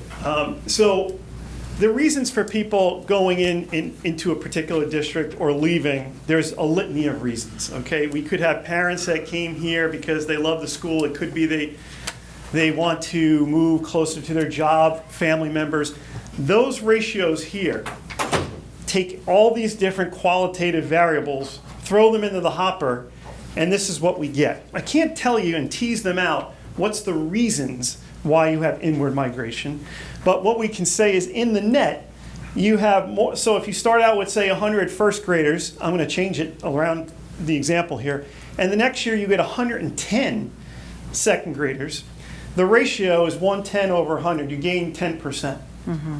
So that kind of inward migration, of course you've lost people, but in the net you gain 10 students. So when you gain more students from one year over to the next, over to the next, over to the next, you have inward migration, and it kind of snowballs because there's 11 of these grades that have ratios above 1. So that's why you might start out with a kindergarten class of 500, but by the time they become seniors, if you track them 12, 13 years later, it could be as high as 580 or 590 because of that inward migration in the net happening in the school district. Is that more helpful? Yes. Thank you very much. Sure. Like I said, I will probably have plenty of other questions, and I'm sure we'll be provided with a forum to reach. I'm around. I just need to digest. Thank you. Mrs. Goss, do you have any questions? Well, I wanted to thank you for the presentation because when we received our packet earlier in the week, I sat down with it and read through as much as I could and then was like, I need to look forward to the presentation to give me a framework with which to digest this. So this actually makes it much more meaningful. But much like Ms. Becker, now I want to go back and look at the report and think through my questions. Ms. Reese? Thank you very much. I had a question. Kensington Place listed, and again, there's a lot of numbers. I'm not, again, kudos to Mr. Hahn on his analysis of everything. We had the chart with the student yields apartments. Yes. Would you look at Kensington Place, because that was also supposed to be a commuter community. Would you say that the new developments that we're having would be similar to the yield here at Kensington Place? Yeah, let's see if I can find it. That's actually apartments. I think that's page. There you go. I got it. You got it? Yeah, so that's, you're right, because that's a high rise, if I'm not mistaken, right? Yeah. So a yield of 0.19, 0.2, let's just round it for sake, that could be considered one. So here, I'm going to tell you that the yields that I told you for a TOD earlier, that's based on statewide averages. And it's not taking into effect the excellence of the school district into that. Okay, so if you have a place like this where someone say, hey, this might be my chance to get in, this might be a higher yield than a normal TOD. That's definitely possible. I'm just telling you what the averages are, and it could be, if it's as high as 0.2, yeah, then we're looking at, maybe 300. It could be as many as 300. Similar to what Mr. Hong is saying. Yes, it's possible. I mean, it's anyone's guess. We need more information on what they're going to build there before. So usually in the report, I'll give it both ways. I'll talk about if it's a TOD, maybe this. If it's not, back to back the average yields in the township, it could be a lot more, yeah. So if you were combining just between this, it not being, depending on who's going to come to these apartments, plus you're talking about migration of students from other districts, plus you're talking about the kindergartners being, coming in 5 years, it could be a larger amount than we have now. Could this all coalesce to provide us quite an influx of students? Quite possibly, yeah. I mean, I think it could happen more toward the end of the projection period, so you have some time. But if you remember, you've declined from, I can't remember where you were at your peak, but you've come down quite a bit.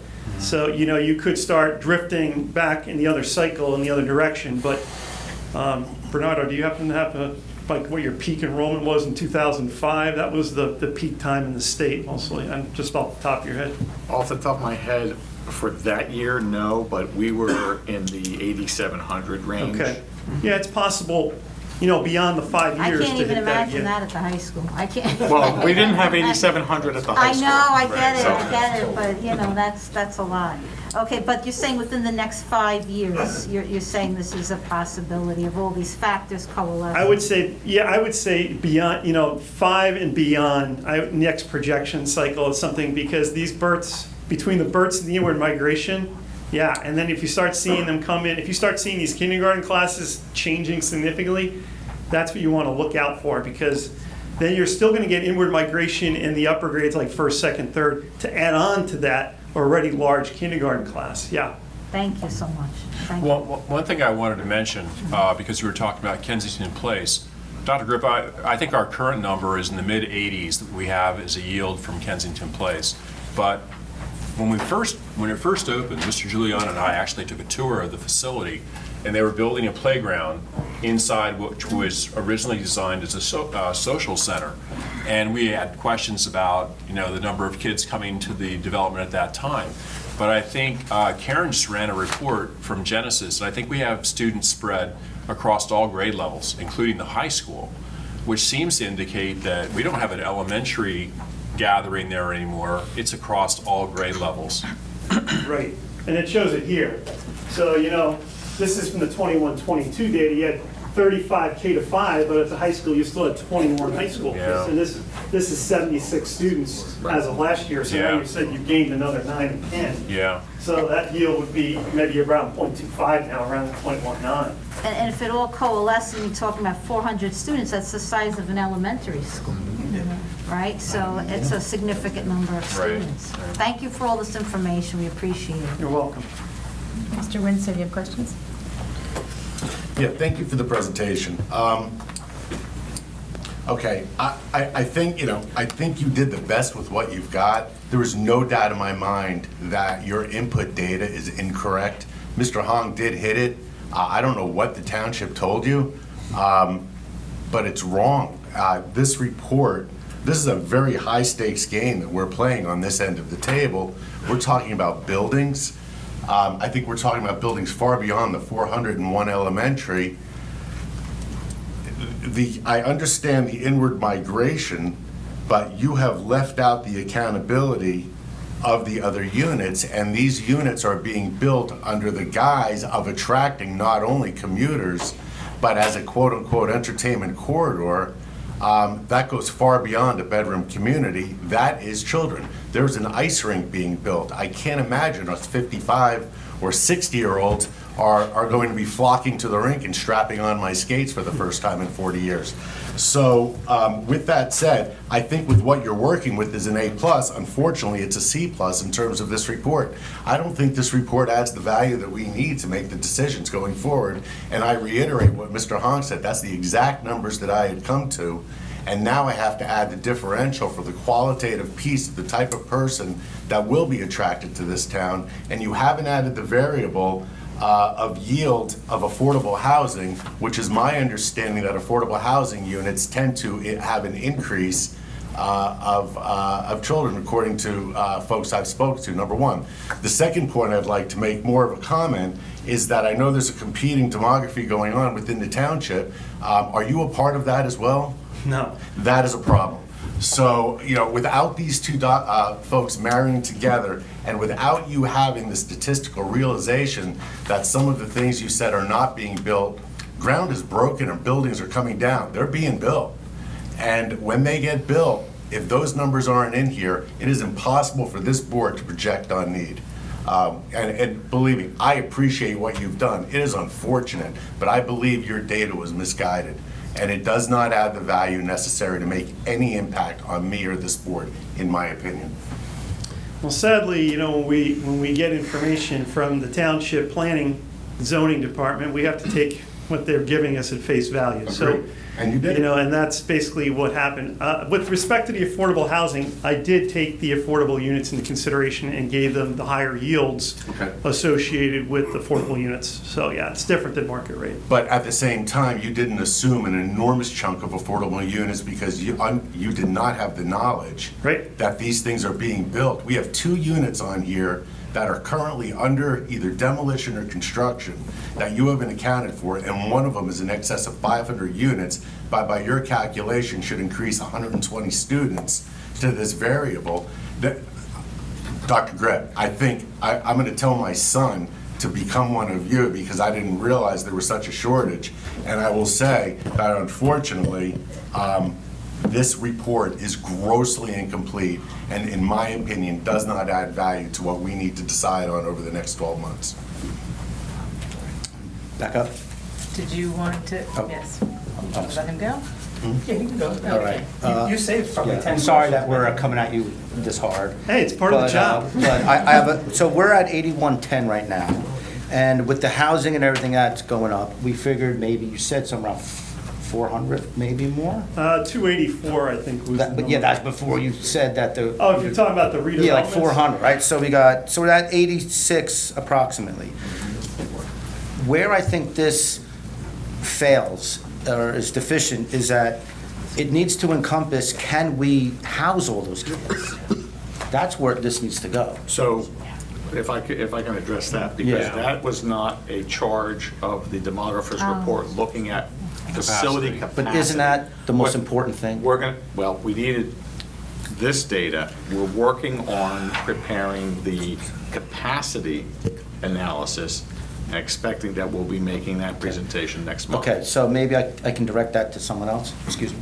So, with that... Not yet. You can, but not yet. Okay, sorry. Next month. Yeah, we'll be doing that. Yes. All right. Hold that thought, and I promise. Okay, I'm cool. Yeah, I just have one comment.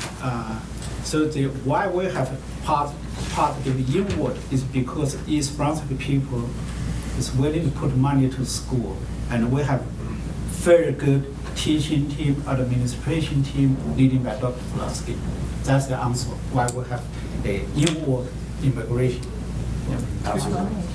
Don't blame me. I get blamed for enough stuff. Okay, Mr. Sismark. I'm glad I waited, probably saved 10 questions.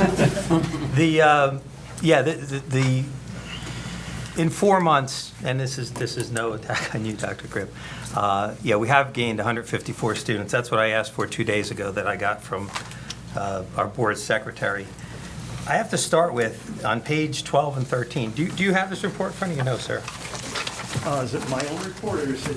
It's, I guess it's Yeah, it looks something like. from you June can of tell me what 2022. It looks like in Table 1 and Table 2, somebody flipped the projected and actual number. Yeah. And I just wondered if is that the way you figure things out, or does that? That part there was one of the typos. I just sent a revised report just 2 days ago, so you probably have the old version. Yeah, so you're right, those need flipped. Okay, I mean, again, not picking it, it's the first thing that jumped out. I just want to make sure that typo didn't affect your analysis No. that was saying there's going to be a decline. No. My second thing is, I call it the Wonder Bread Factory development. It may have another name. Why don't we have the bedroom breakdown? These things, the shells are built, and again, maybe it was kept from you from the township, maybe it's, I don't see, I was a former traffic officer in town, and we reviewed all the plans. By the time they broke ground, I knew how many bedrooms were in your house. I knew what a building looked like. And again, not attacking you, sir, how do we not know, because the breakdown of how many bedrooms are in that, monstrosity that's being built on the Wonder Bread property You're can right. hugely increase the number of students in the school system. So how do we not have the bedroom breakdown? Yeah, I mean, again, so when I work with planning and zoning from different municipalities, I get different cooperation from each, and I'll just leave it at that. Fair enough, sir. I appreciate that. That's something we'll have to address later on. My other thing is, and sorry, I'm going to direct it at admin, this was done at the end of June 2022. I was handed this a couple days ago. I can't fully give you questions from a 123-page document of this seriousness. I don't have anything for you tonight because I got through basically the executive summary. I think something like this, when it's done, and my comment is, when this is done at the end of June, I should probably have it in the first week of July, not 3 days before a meeting to waste your time with a presentation. So that's not directed at you, sir, and that's where I'll end it for tonight. But thank you. I mean, it was a wonderful presentation, but I don't think you got the cooperation you needed to get the appropriate data to give us what we need. No dig on you. I thought you did a great job. Thank you, sir. Can I just make a comment? Absolutely. Mr. Sismar, point taken about the document being delivered to the board. We'll make sure we do better on that and correct that. One thing that you mentioned, I think we need to look, and I don't know this factually, but I think I remember a conversation about the development you're referring to, about interior designs of those units being revised and the number of bedrooms that they were going to design the units as. So I think we should look and see if we have documentation somewhere that there might have been a modification, because I recall something about changing most of the designs to a 2-bedroom configuration. Yeah, but again, that information needs to enter this Absolutely. report in Absolutely. order for it to have perceived value. Right. And to everybody's point, it is impossible to ask any questions around this document. There is nothing valuable that will come from it. It is missing data, and it's a huge report. I think I got through 15 pages of this. By the time, it's just not fair. It's not fair to the community, and it's definitely not fair to this board. It's very difficult. It's very difficult to try to manage this one. Lori? So the board, as we digest this, maybe we can submit questions to Mr. Giuliano, who can... Well, maybe we can invite Dr. Grip back in, and we have some errata sheets to add in as well, so perhaps Yeah, we need the can- updated data, Yeah, Mr. Giuliano. if you wouldn't mind coming back. We can't have this I think conversation. I'm. Yeah, that would be... Dr. Oh, yes. I'm sorry, you have more That's questions? okay. Absolutely. Yeah. So, I just want to echo what Mark said respectfully. We're not holding you responsible for starting with data that's inaccurate. your analysis is only as credible as the data you're provided with. So there was nothing. I have a question for you, but I also, Bernie, before I forget, could you possibly find out, I was trying to draw some correlations between the student yields from townhouses and condominiums. Would you be able to let me know, not tonight, at some point this week or something, what year Irwin was closed and then what year it reopened? Because I know Irwin became... That was over 30 years ago.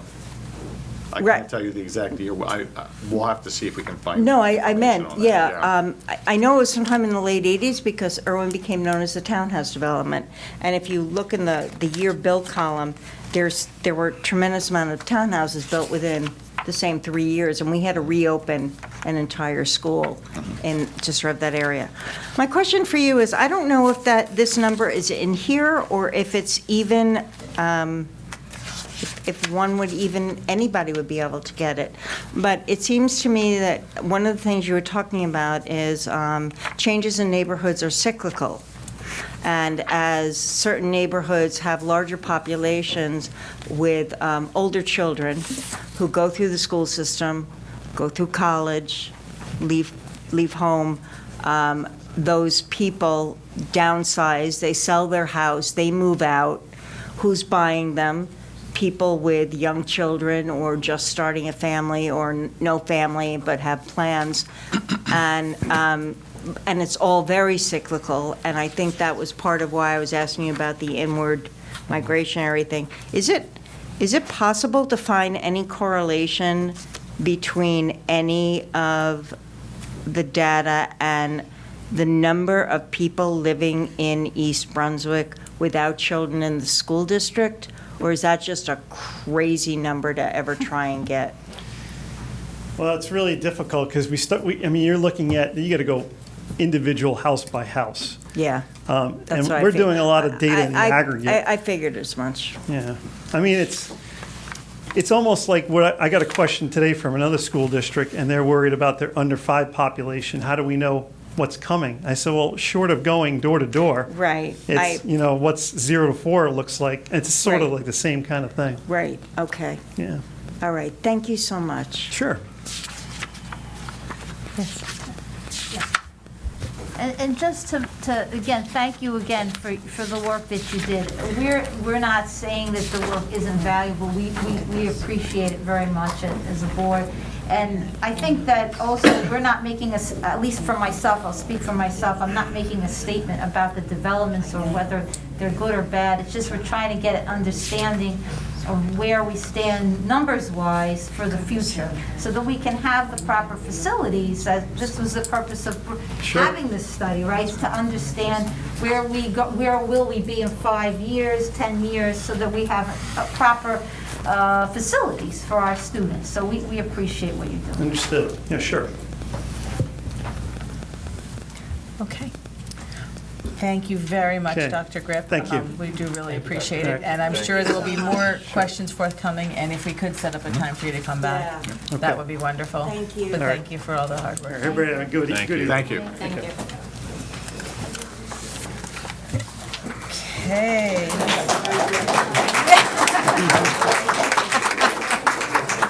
There you go. That was almost as good as the kids. Okay. This brings us to the good of the cause for the public. There we go, we've already done.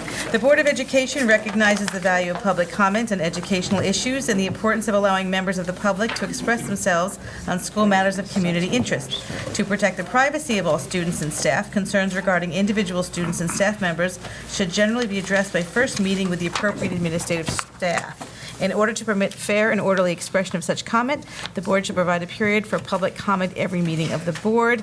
A participant will be limited to 3 minutes duration. Elapsed time will be determined through a use of a timing device operated by the board secretary. Is there anyone wishing to speak to the board this evening? Yes. We'll start with Mr. Elowitz. sort of ran up and Since cut we- the line. Bad principal. That's okay. Good evening, everyone. My name is Joanne Schmelowitz, 71 Racetrack Road.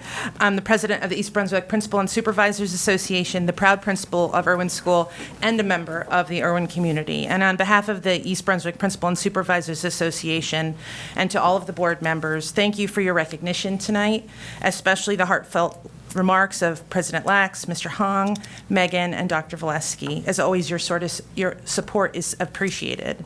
Every day, EBPSA's 19 principals and assistant principals ensure that East Brunswick's children and its amazing instructional and support staff thrive in an environment that promotes personal growth, supports best practices, and enhances equitable access to learning. We ourselves are also leader learners looking to continuously improve our own practice while ensuring a safe and welcoming environment in all of our 11 schools. Our membership, which includes the district supervisors and department chairs, many of whom you met tonight,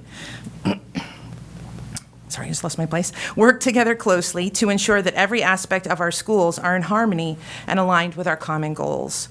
We take this responsibility seriously, and we strive to treat East Brunswick's children as our own. Being a principal in this district is a privilege, and we wanted to take the moment to thank you again for tonight's proclamation and your continuous support of EBPSA. Thank you Thank so you. much, Mrs. Davis.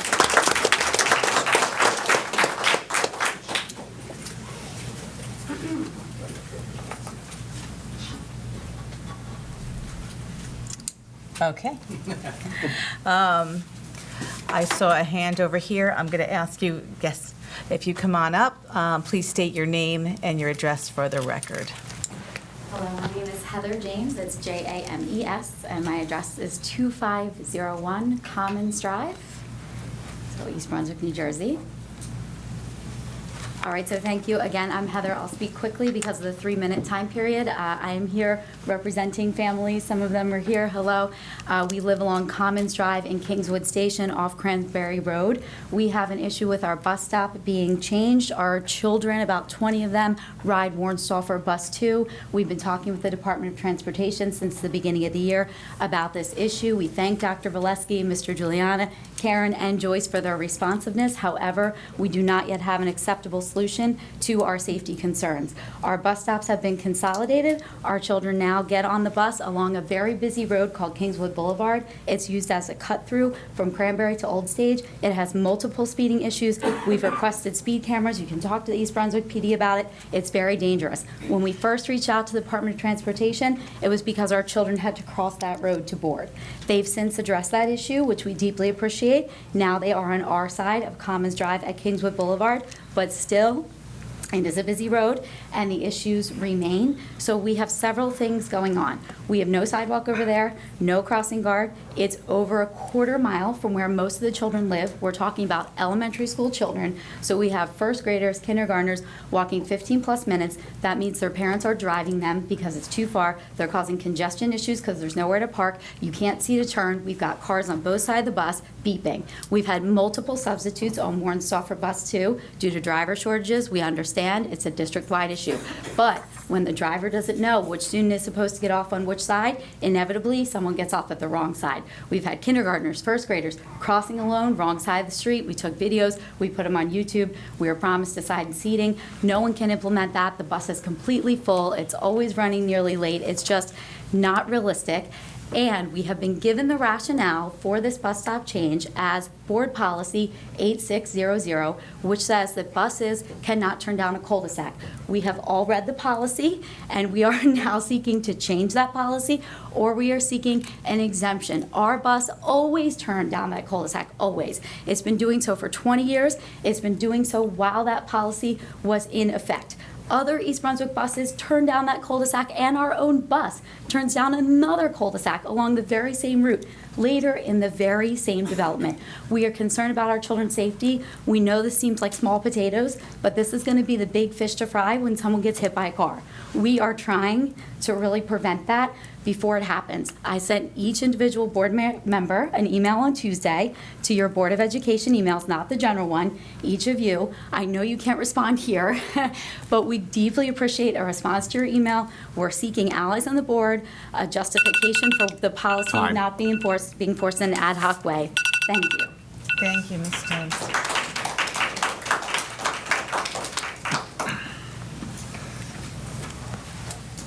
kind to state your name and address for the Good record. evening. My name is Blanca Perez, and I live in 3405 Commons in Kingswood for over 12 years.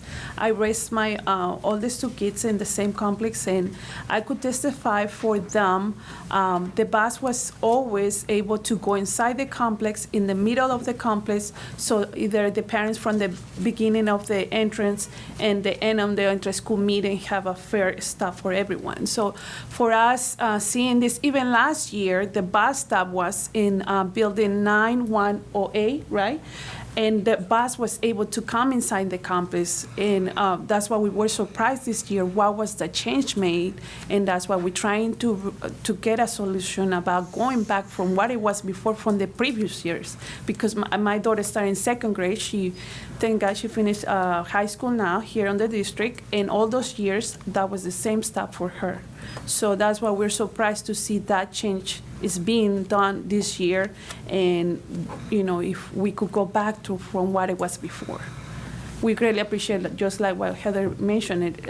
Our main concern is the safety of these kids. The beginning of this meeting, we were talking about safety, and that's our main concern too, the safety from the bus stop or from what is now, and all the issues that we're having. So we really appreciate your help on this issue, because it's a lot of the parents. It's over 20 kids that ride the same bus, and just what she mentioned, this is what's been going on since the beginning of the school year. And we appreciate your help on all of this. Thank you, Ms. Thank you so much. Yes.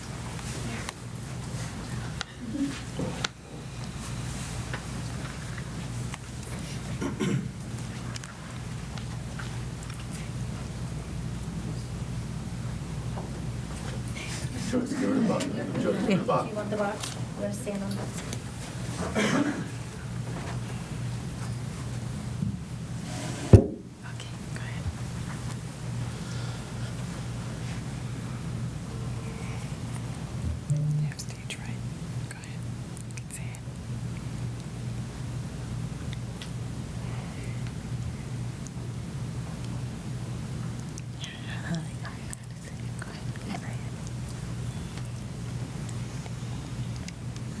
We live at 1906 Commons at Kingswood Drive. My name's Alicia Ardolino.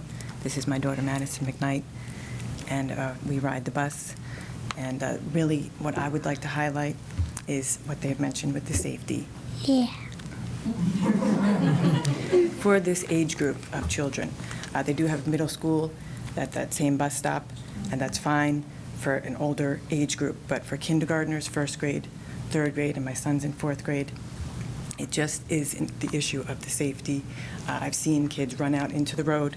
I've seen drivers in the morning angry at, being stuck behind the bus with confused children, not knowing which side of the bus stop to go to. And that's really what we wanted to talk about. Did you want to say anything? Do you want to say what you wrote down? And also, it's in the middle of the way where cars come in and out.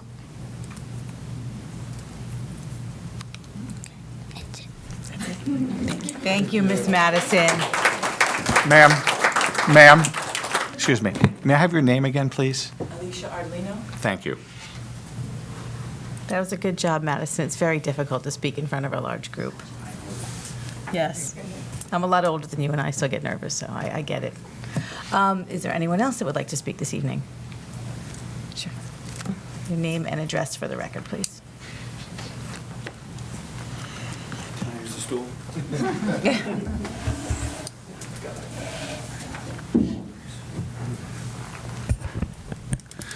Dave Herrera, 32 Cosgrove Court. I really enjoyed this presentation earlier with the kids. I wish I could say that I was here on better circumstances, but I'm not. As you all know, this is Bully Prevention Month, and I'm sure that it's being promoted in the schools and talked about amongst the children, because whether that's in person or online, seems to be a growing issue that we're seeing here in the community.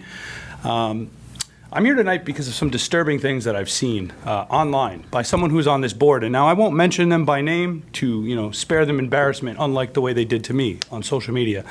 But the things that are being said by somebody in a position of power, especially a nonpartisan position of power, are quite disturbing to not only me, but a lot of residents who I actually didn't see it through Facebook. I was sent it. through a text message. It's what's being circulated. Now, I agree everybody has the right to freedom of speech, but freedom of speech doesn't allow you to just say whatever you want without repercussions or post whatever you want. And now the problem with this stuff that's being posted is it's not only false, it's defamatory, it's slanderous, and I take a lot of offense to it. Now, I could see if you were just, listen, I've dealt with regular people along the campaign trail talking about me and saying what they want, but by an elected official, there has to be some sort of standard. There has to be some sort of repercussion, especially when the person has something to gain by slandering my name in the name of this political campaign that we're in the middle of. You know, I know some people in this room might not see this by looking at me because I'm a big dude with beard and tattoos, but comments like this have made it very uncomfortable and unsafe for me to walk around a community. Now, most of you in this room know who I am, know that I'm in the middle of a campaign, and know that I knock on about 150 doors a day. And we all know, especially the board, knows how hyper-political the environment is. When you put out rhetoric, hateful rhetoric that makes people think that you're a dangerous person in the community, you're knocking on strangers' doors, not knowing who's at the other end of that door, because I knock every door. What kind of position am I putting myself in? Should I hide inside? Should that be the way East Brunswick communities conduct themselves? I don't think so. So not only is the post still up, but it almost seems like this member is proud to have this on his page. And it's not just me he's slandered, it's another candidate of mine that is feeling the same thing. So I came here tonight, not because I want it to be a tattletale, but realistically, we have to do this the diplomatic way, and I need to come and speak with you all, right? I can't just, you know, this isn't the Wild West. We can't talk about how we want to talk about things. We can't approach people. We have to come here and do this the right way, and I want it to be mature about this. So I'm asking the board to look at this, open up whatever investigation you need to about ethics, because it's clear that this candidate and this member of this board doesn't have any and has abandoned their fiduciary duty to represent. This is a community that we love to talk about its diversity. We love to talk about the people that are here. But why are we going to allow a board member to attack somebody? Agree, I'll wrap it up, agree or disagree with my politics? This is unacceptable. Thank you. Thank you, Mr. Herrera. Yes. Please state your name and address for the record. Good evening, everybody. Antoinette Evola, 45 Merrill Avenue. That was a very beautiful presentation. I wasn't expecting that. October is Bully Awareness Month. I have 2 children who attend the East Brunswick school system, and they've been telling me how it's been spoken about at the schools. I'm coming here tonight concerned about the behavior of a Curtin Board of Ed member who has publicly harassing me and sharing defamatory claims using their social media platform that reaches thousands of trusting East Brunswick parents. I'm a PTA mom, I'm a class mom, I'm a coach. I used to be Madison's coach. I'm very well known in the town. A lot of moms and a lot of kids know me. So seeing these things online is scary for them because they know me, you know? You're talking about someone they know. This behavior is unbecoming and a stain on the reputation of our amazing schools. They have made false claims and shared propaganda to destroy my reputation, which is now putting my children in danger at school. I've received so many calls regarding their posts from parents who know me and know that these posts are nothing more than an individual using their reach as a trusted Board of Ed member to assassinate my character. What kind of a role model are we setting for our children when it comes to bullying if we allow this behavior to continue by a member of this board? This does not put faith into parents that bullying in schools will be taken seriously if those in charge of such policies engage in bullying themselves.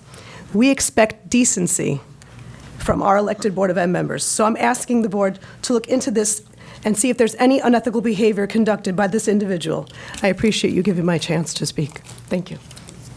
Thank you, Ms. Evola. Is there anyone else that, I see other hands, okay. There's there's 2, so.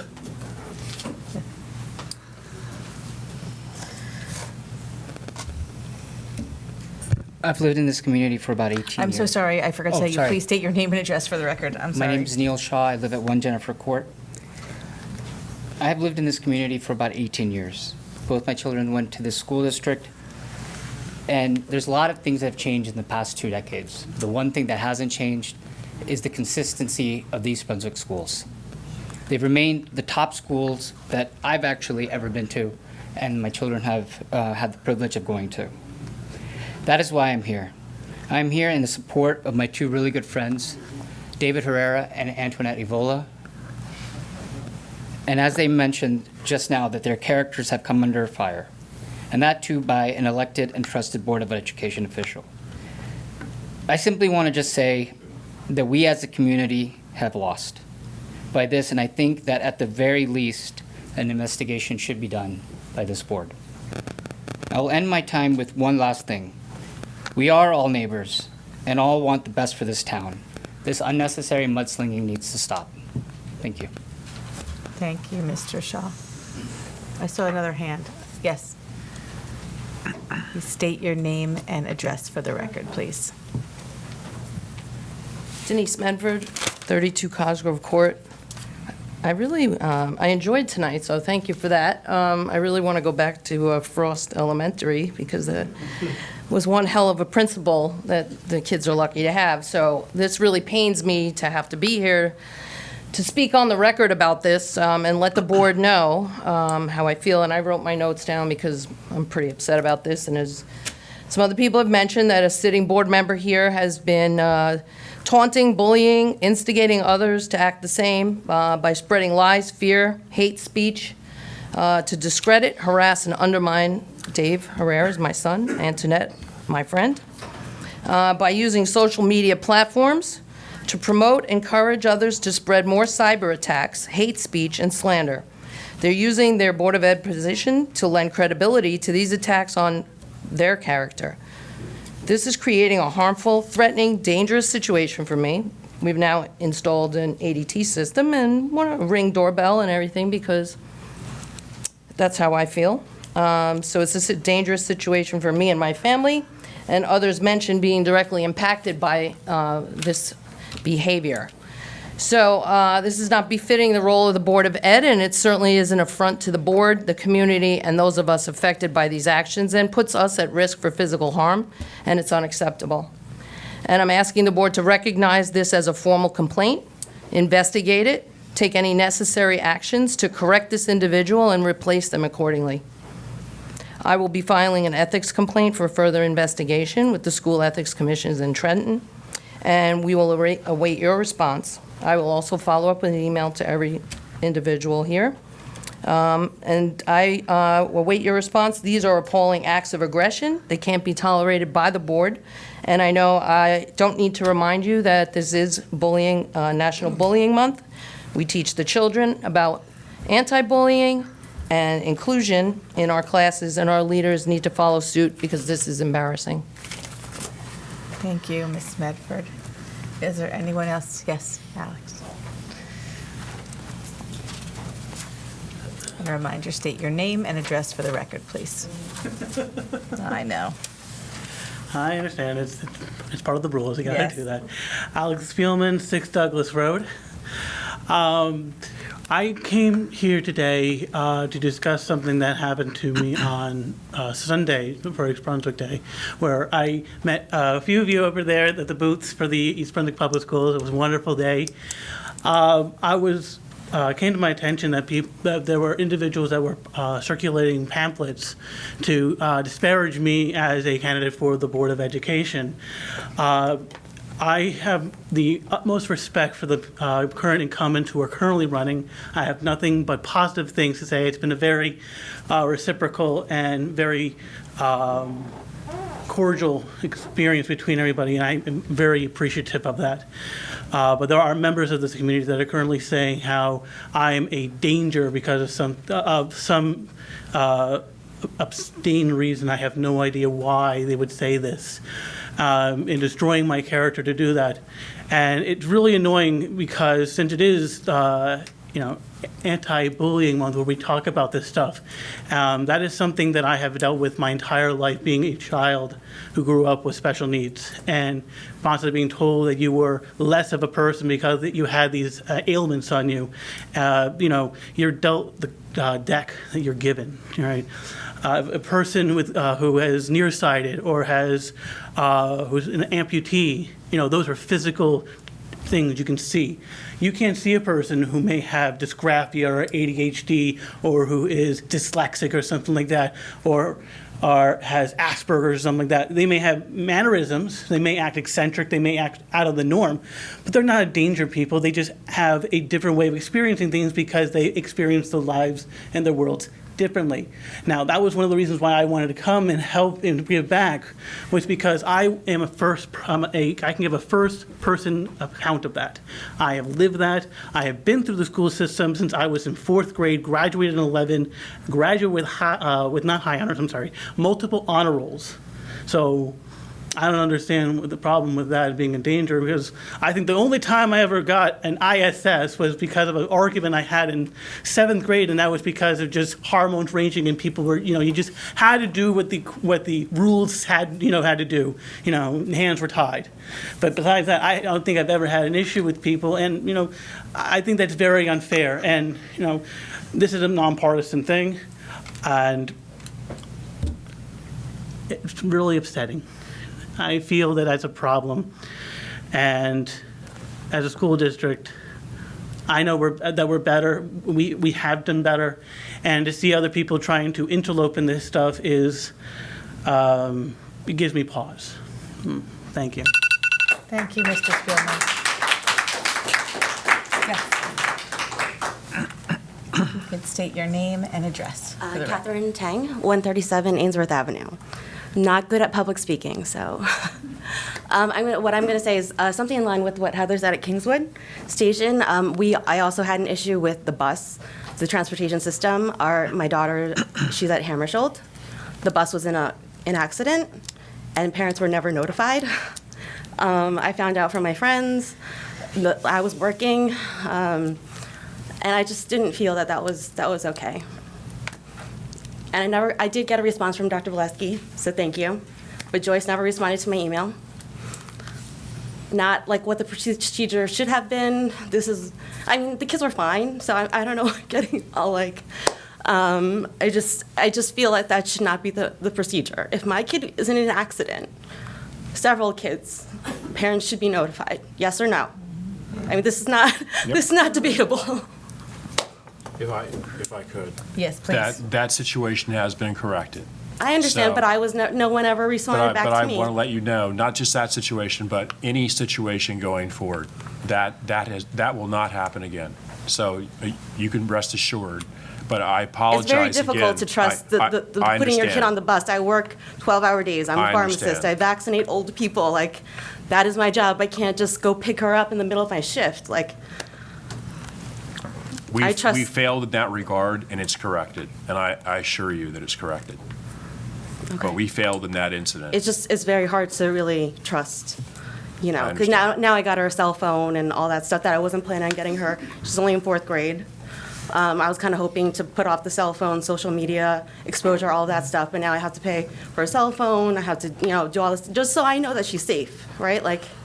Just so I know, because I can't trust the school to communicate to me. Principal Gaskell said he was never notified, so I can't really blame him if he didn't know. But why didn't he know? No one dispatched didn't tell the school was going on?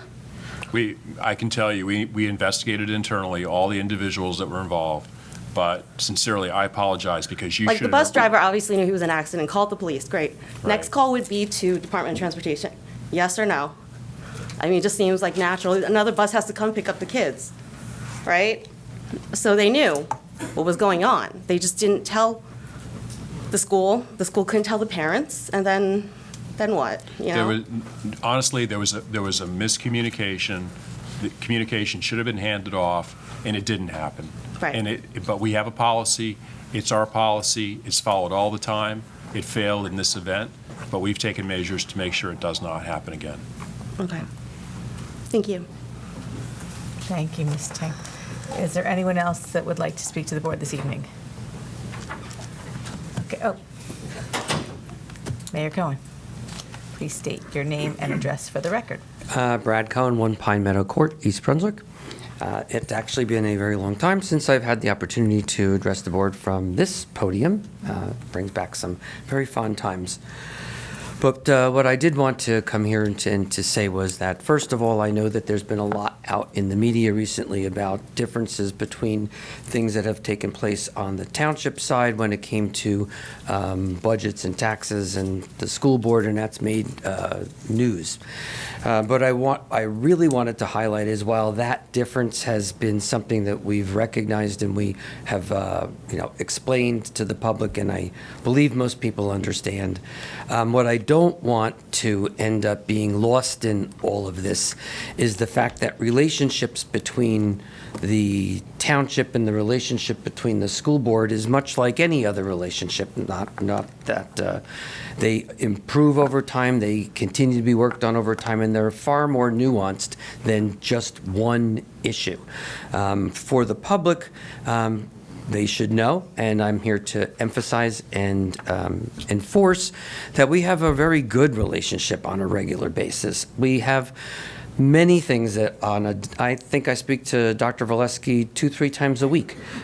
We have shared services agreements. We have bonding that the township does for the school board regularly that saves taxpayers millions of dollars in interest payments that would ordinarily have been something that you would have to go to a bank for at much higher rates, and the public would have to pay for that. There are interactions on what I think is one of the most important areas of responsibility for both of us, and that is the public safety for all of the public, whether that be the children or the kids or the motoring vehicles that come through town on a daily basis. Our responsibility is the health, well-being, and safety of those that are in this community. And in that regard, I think that there is no daylight at all between the security forces of the township and the security forces of the school. So while we may have had this temporary issue that focused on finance, which we will work through like any other organization, we will just have to get through that and it will get corrected. But on a regular basis, folks should know that there is a solid foundation and a great relationship that occurs regularly between the school board and the township. And that I have the utmost respect for every single one of you that are on this board. You're doing this voluntarily. You're not getting paid for it. And it's an awful lot of time, effort. This is really only just a small part of what Board of Education members do. You have committees and subcommittees that meet regularly.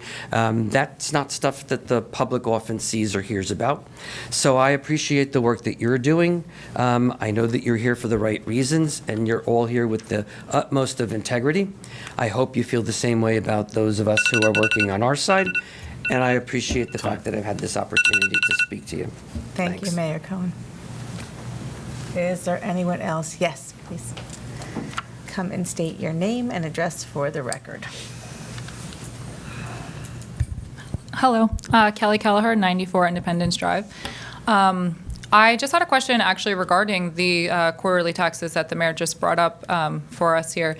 Because there has been a lot of sort of like finger pointing on where and who's responsible for why.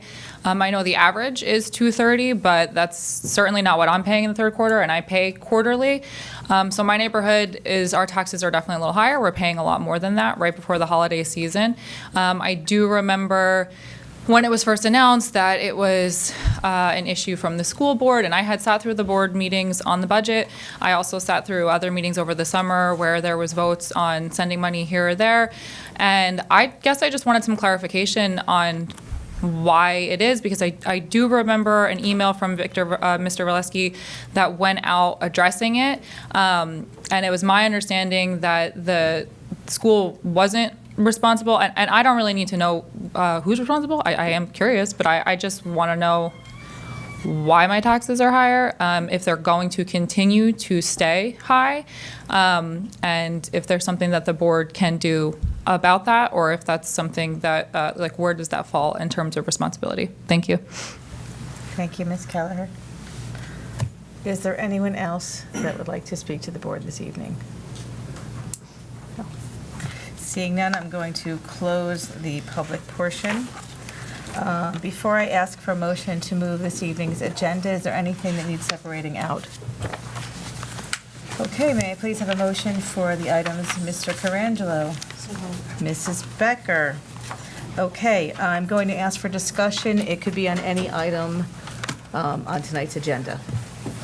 Would you like to start, Mr. Winston? Yeah, two areas. Under curriculum, number 2, and under facilities,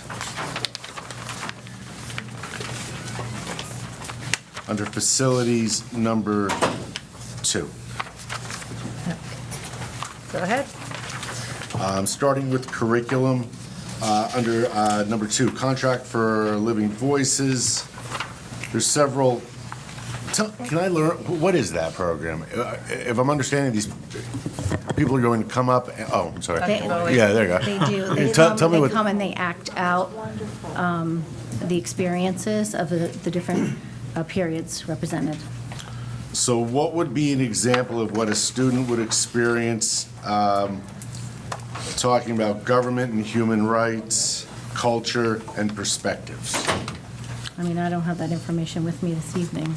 Certainly I'd like share to, with you I'd what like to the- know what exactly Yeah, that would certainly. entail. Okay. Thank I can you. get you that information. Dr. Bully, would you make sure the entire board gets Absolutely. that information? You Thank can certainly even come if you'd like to come to the event. I'd like to know about it beforehand. Okay. Yeah. Understood. And we I would come. We have done this Oh, in for years years. past, so this Yeah, is. Mrs. Reese has been, I'm Yeah. sure.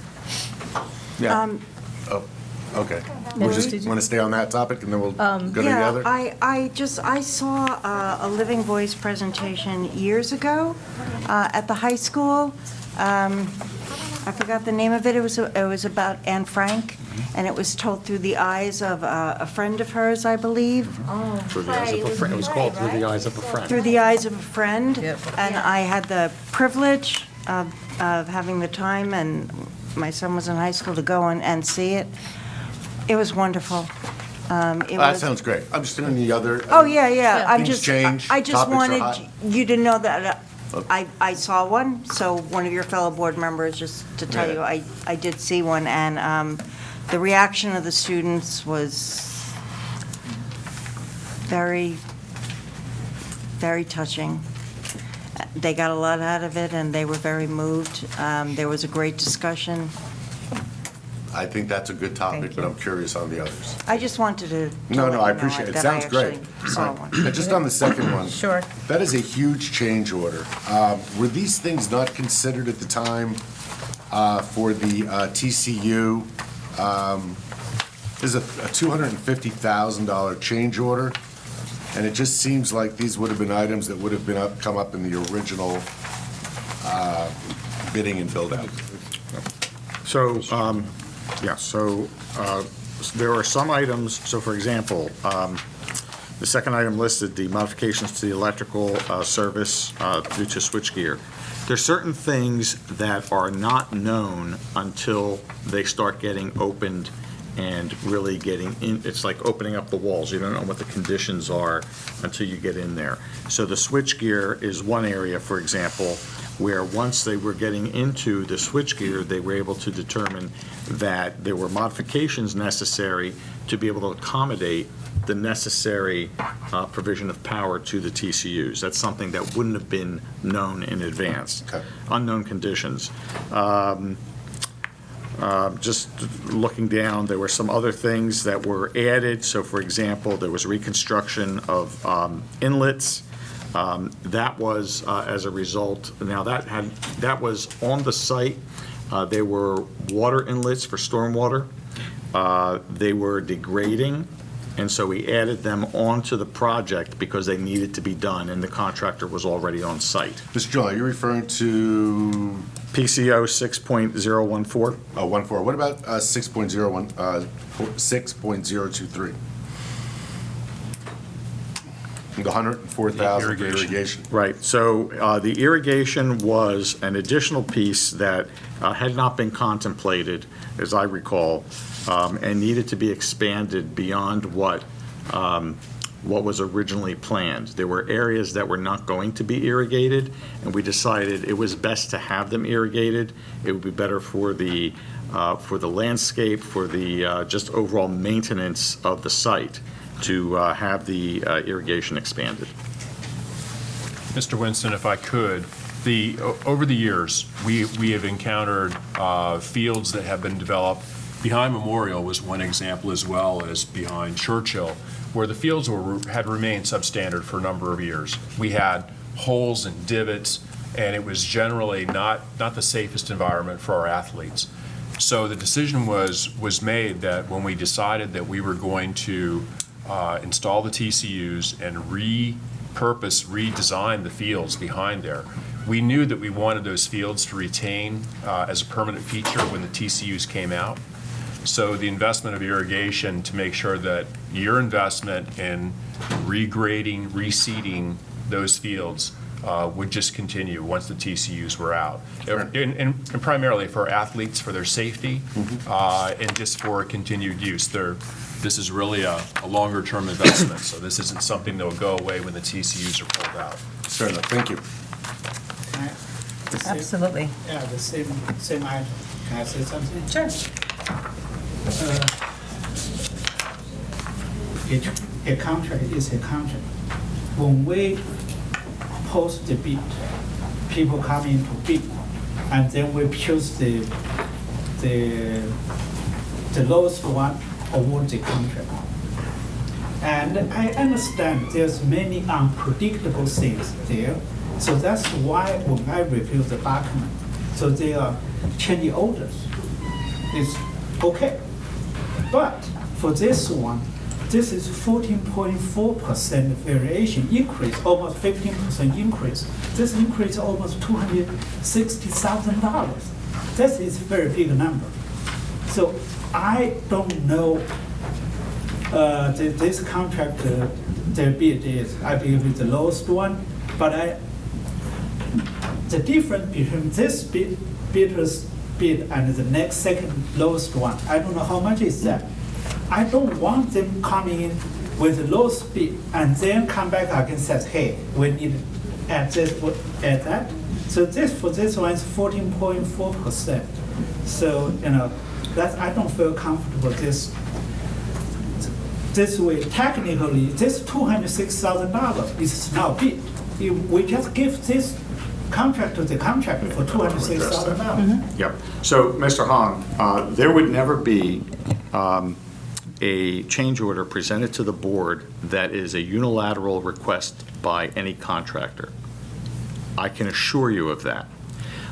Every change order that comes here for board approval goes through a rigorous review by our professionals, whether it be our architects or engineers, by my office. We don't give it away lightly. There are things that, what you see here are valid items. It's not a contractor just coming to say, well, we want to increase the contract. That doesn't happen. I assure you, that does not happen. How do we know that? How do you know that? There's actually a law. You can't change, in a public school, you cannot have changeovers that exceed 20% of the overall contract. That's statutory. So that cannot happen. And that's, so I can't tell you on that, but there is a statute that absolutely precludes that from occurring. If there are requests, so there are some items on here that we requested to have done, and so that was not part of the original contract, and so there was a change order required for it. Case in point being, for example, the irrigation. We asked for that to be expanded, to go beyond what the original plan was, based on what our knowledge was of the site.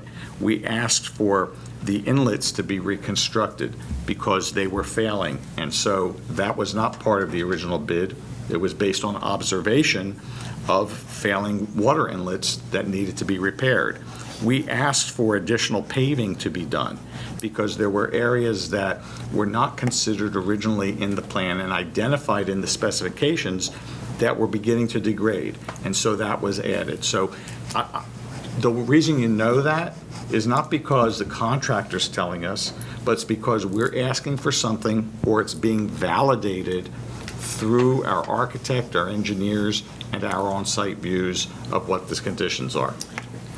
See, I respect you and your team always. I know you guys are doing things very, very serious, never easily give up anything. But, so in future, if we can, at the very beginning, include all those additional things in the original bid, then try your best. I know there's many unpredictables. Absolutely. So try your best, put all those things in the original bid. And then that will at least make me feel more comfortable, because this $206,000 is not a bid. It's just giving out this contract. I know you made the requirement, and it's necessary. I agree. Still, and again, I respect you and your team's work. But in future, please cover everything in the original bill. That will be. And we certainly try to do that. Thank you. We do that on a regular basis. Okay, thank Point you. taken. There will always be unknown conditions or things that, if it wasn't an unknown condition, something that comes up afterwards that might not have been considered, that makes sense to do in that moment. I'd like to have the crystal ball, but we don't always have the crystal ball. Mr. Julian, just real quick, one quick follow-up, and I know Ms. Becker wants time. But in a situation like you just stated, where you have requested additional work, it wasn't part of what the contractor requested, you said this is something you requested. Why wouldn't that appear as a separate ask under a separate billable, as opposed to a change order to a contracted agreement? Because it was part of the same scope of work.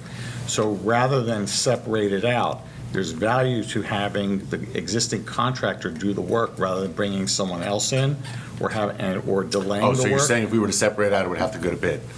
Potentially, yes. Okay, all right, fair enough. That makes sense. Okay, thank you.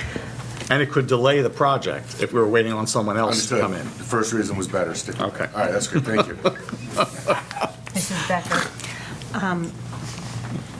I just wanted to say that, echo what you started with saying, Liwu, about the integrity of our finance department, and no, I said to echo what you said about the integrity of our finance department, that you never doubt it.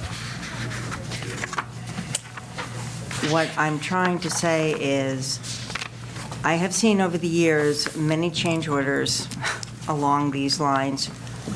I'm not going to reiterate what Bernie just said for the reason, but the problem is the anticipation is not always possible.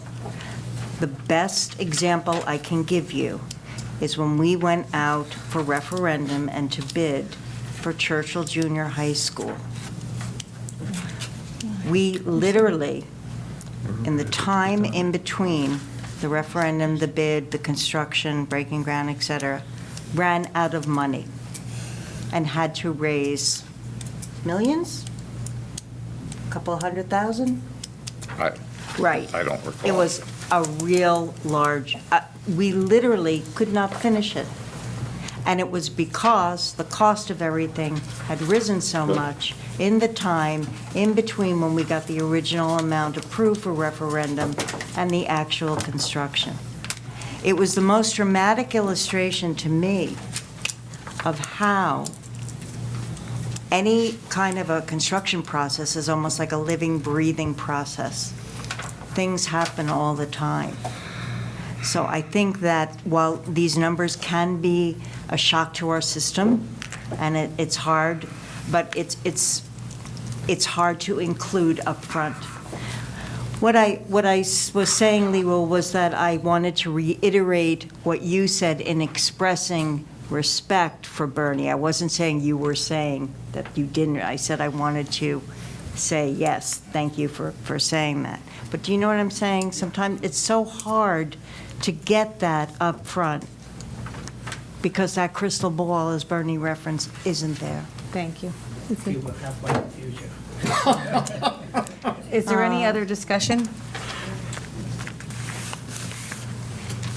I do the, go to the, Roll call. Can we get a roll call? Okay, I'll do that first. Will the secretary please call the roll? Mrs. Becker? Yes. Mr. Colangelo? Yes. Mr. Sismar? Yes. Mrs. Guas? Yes. Mr. Hong? Yes. Mrs. Reese? Yes. Mr. Winston? Yes. President Lax? Yes, with the exception of Board of Education, item number 1, abstain. Noted. Okay, it carries. Is there any new and/or old business committee reports, information items for the good of the cause for the board? Have a good call. The 2 marks, okay, go ahead. Right, so I'd like to make a motion to have the high school committee that we're getting, the ad hoc committee, be a rotating committee, because it's already set, but I've expressed that a lot of us want to be on that. So, you know, I respect everyone, obviously, but I want to make a motion that, you know, if we can do a rotating, and maybe the president stays the president, or the So- chair stays the chair, but I would like it to be rotating. You don't need to make a motion for that. So as I told you, the president sets the ad hoc committee and identified a chair of the committee and the members of the committee. When you and other members expressed interest, I said to you that that was my intention, was to do the When will that, rotation. when we start this committee, when does this happen? So the committee invitations have gone out. Have you identified your first meeting yet? No, we're hoping for some time mid to the end of November. That's why as I had told you, Mark, when we were texting, that Lori had already, you know, realized Yeah, that. but, I mean, I want it to be more official than what we're experiencing right now. That's all. Well, I think that her Yeah. word you that don't- he's you going to don't- do that. You but don't need official. When you Yeah. said to me and other members expressed interest. If Lori is then- saying in a public meeting that except for me, as you said, that it'll be on a rotating basis with the other board members, The challenge, Mark, absolutely is will that be. when you have a committee, because we can't have a quorum, you can only have the 4 members. Right. So I understand generally, that. when we break it down, it's okay. In a case like this, because the members want to all be involved, or many of them do, then that's why I said to you, when I realized that there were more than 4 members originally assigned to the committee, that I was going to do this rotation to make sure that every member that wants to be on it. So Mrs. Becker will set the first meeting, and then in meetings after that, we will make sure that we take into account which board members are going to be, so that any board member that wants to be involved will be involved. You don't, so you don't need a motion. But you know who wants to be involved.